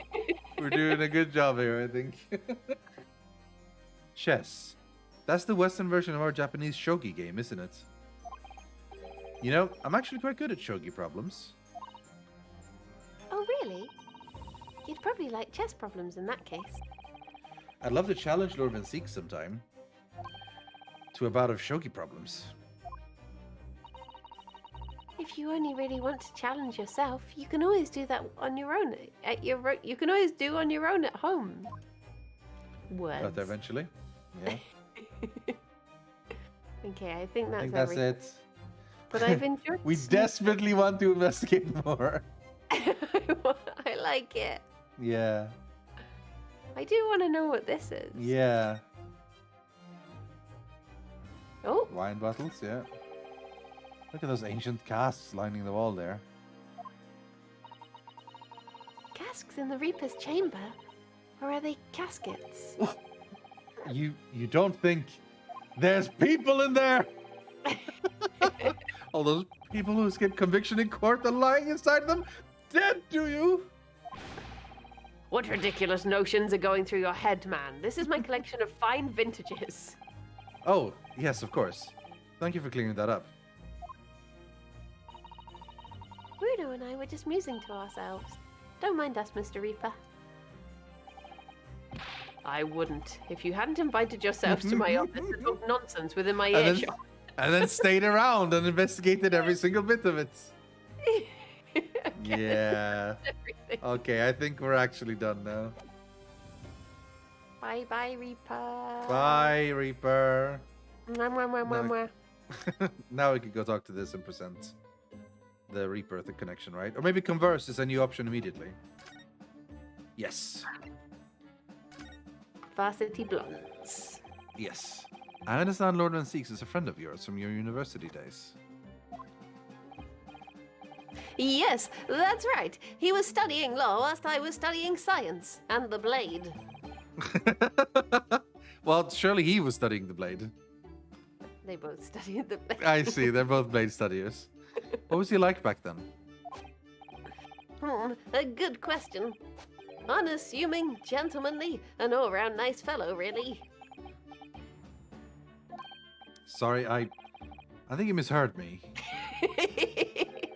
I'm talking about the cold-hearted, merciless prosecutor Barak Van Seeks. What was he like when he was at university? Talk about a leading question, Bruno. As I said, an unassuming and extremely pleasant gentleman. After all, he is the little darling of the Van Seeks family with all its great aristocratic origins. I didn't realize he had quite such a noble bloodline. Little darling? It was a bit of a shock when I came back to Britain and learned what he'd become. The Reaper of the Bailey, no less. Yes, that's right. I did hear, though, that there was a very big event in his life that completely changed him after graduation. Really? What sort of event? Ah! Okay. just a whole bunch of ah.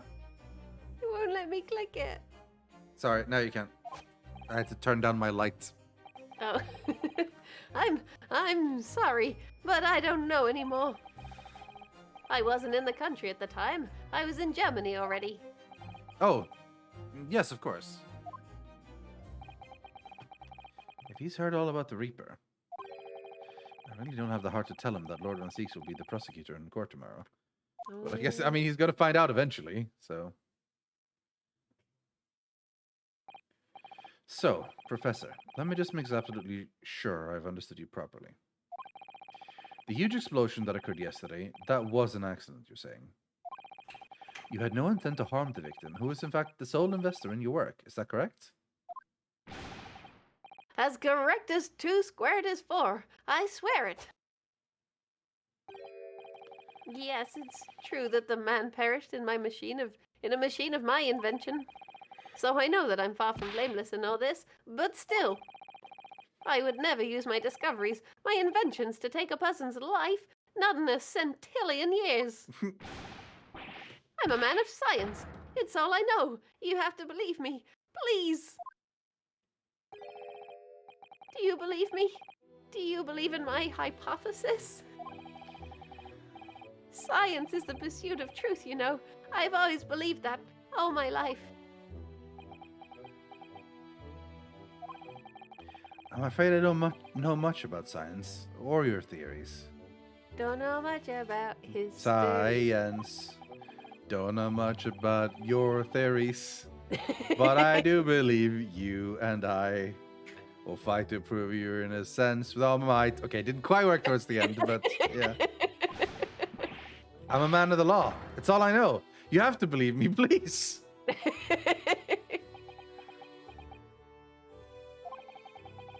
When I went to live in Germany after I graduated, I learned something very important.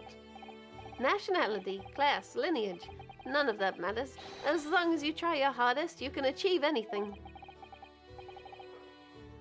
Thank you for that, Professor. And thank you in advance for defending me in court tomorrow. All right, Bruno. It's time. Time to visit the Great Exhibition. Sorry? Well, that's where the incident happened, isn't it? Yes, I suppose that's true. Time to investigate at last. Boop, boop, boop, boop, boop. Time to move. True Reaper, just imagine. Imagine if this is Oh the my man god, this is literally the man, yeah. So, and this is the first time he got to like see. He was gonna teleport them into death, but instead he died first. We've only been three hours and 60 minutes, but you want to call it there? Kind of feel like I want to chill a bit.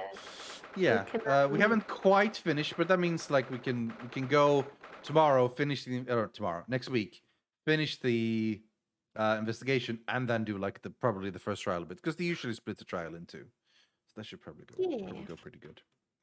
So let's save. Bleep, bloop. Bleep bleep bloop. Beep, beep, beep, beep, beep. It's I like this case so far. It's leaning up to be interesting. I like the idea of crazy machines and stuff. I imagine we're eventually going to go in a little bit of how exactly the machine was supposed to work, and so on and so on. We're finally finding something out about the ridiculous Lord Van Seeks. So that's going to be interesting as well. Yeah, I'm interested to see more. So this will be next week. We can both make next week, right? Yes. Yes. Stardew's on Saturday next week. Yes, right? we moved Stardew to Saturday from Thursday. Yeah. Right. So we're gonna do this for a bunch, but in May 10th, I believe, is the release date. It's We Were Here Forever. So I'm excited in playing that, the fourth one in that game series. Also, I got 2 keys sent to my email for another co-op-y, puzzly game of thingamajig called, let's see if I can see what it was called. Give me a second.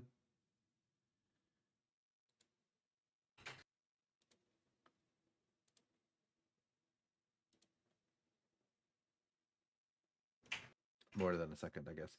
It is called... This actually seems dangerous. It's not dangerous. It's fine. The Pyramid of... Why does it not say the title? The Pyramid of Doom. Bum bum bum. Amulet of Amun-Rune. Yeah, it's a puzzle game, a co-op puzzle game, where only two well-working heads can manage to investigate this unexplored maze of rooms, turn over every stone, read every hieroglyph, and extract every bit of knowledge that was left behind. Yeah. Okay. So yeah, I figured I'll take a look to see if it's worth giving a go.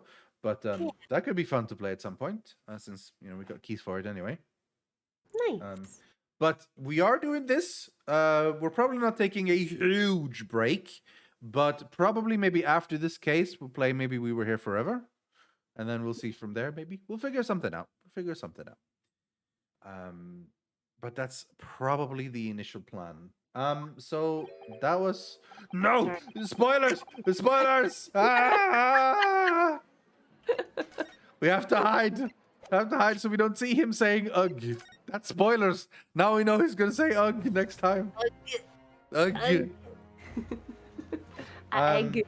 Egg. But it was a lovely stream. Thank you, Briony, as always, for the fun chat and the fun gaming.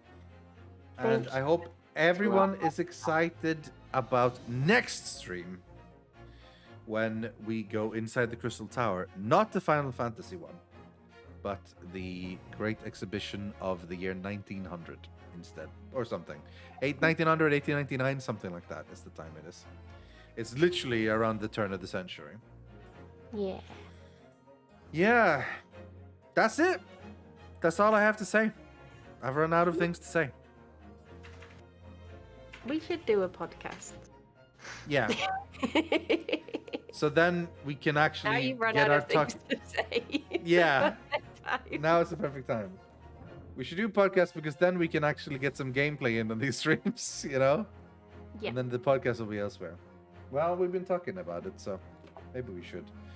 We'll have to have a little bit of structure for the podcast, but only a little. The entire idea was always like, okay, we both bring... Basically, we just flat out full on rip off the format of the Vidiots podcast, Podiots, which is basically each member of them brings a thing with them to talk about, like a subject or something interesting to do or talk about. And then there's listener questions. And then we always just feel very open to go on massive tangents. And that should basically be enough for like an hour a week. Easy, I think. Absolutely. So I think that could be super fun. Yeah. Right, well, that's it.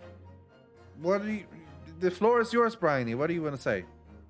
I need a wee. And on that note, thank you, everyone. Bye-bye. Bye-bye. Everyone. Thank you. You are special, Briony. You're very special. It's all I can think. Yeah, I understand. All right. Bye-bye. See you around later. Bye-bye. Cheers, everyone. Have a good one. See you around.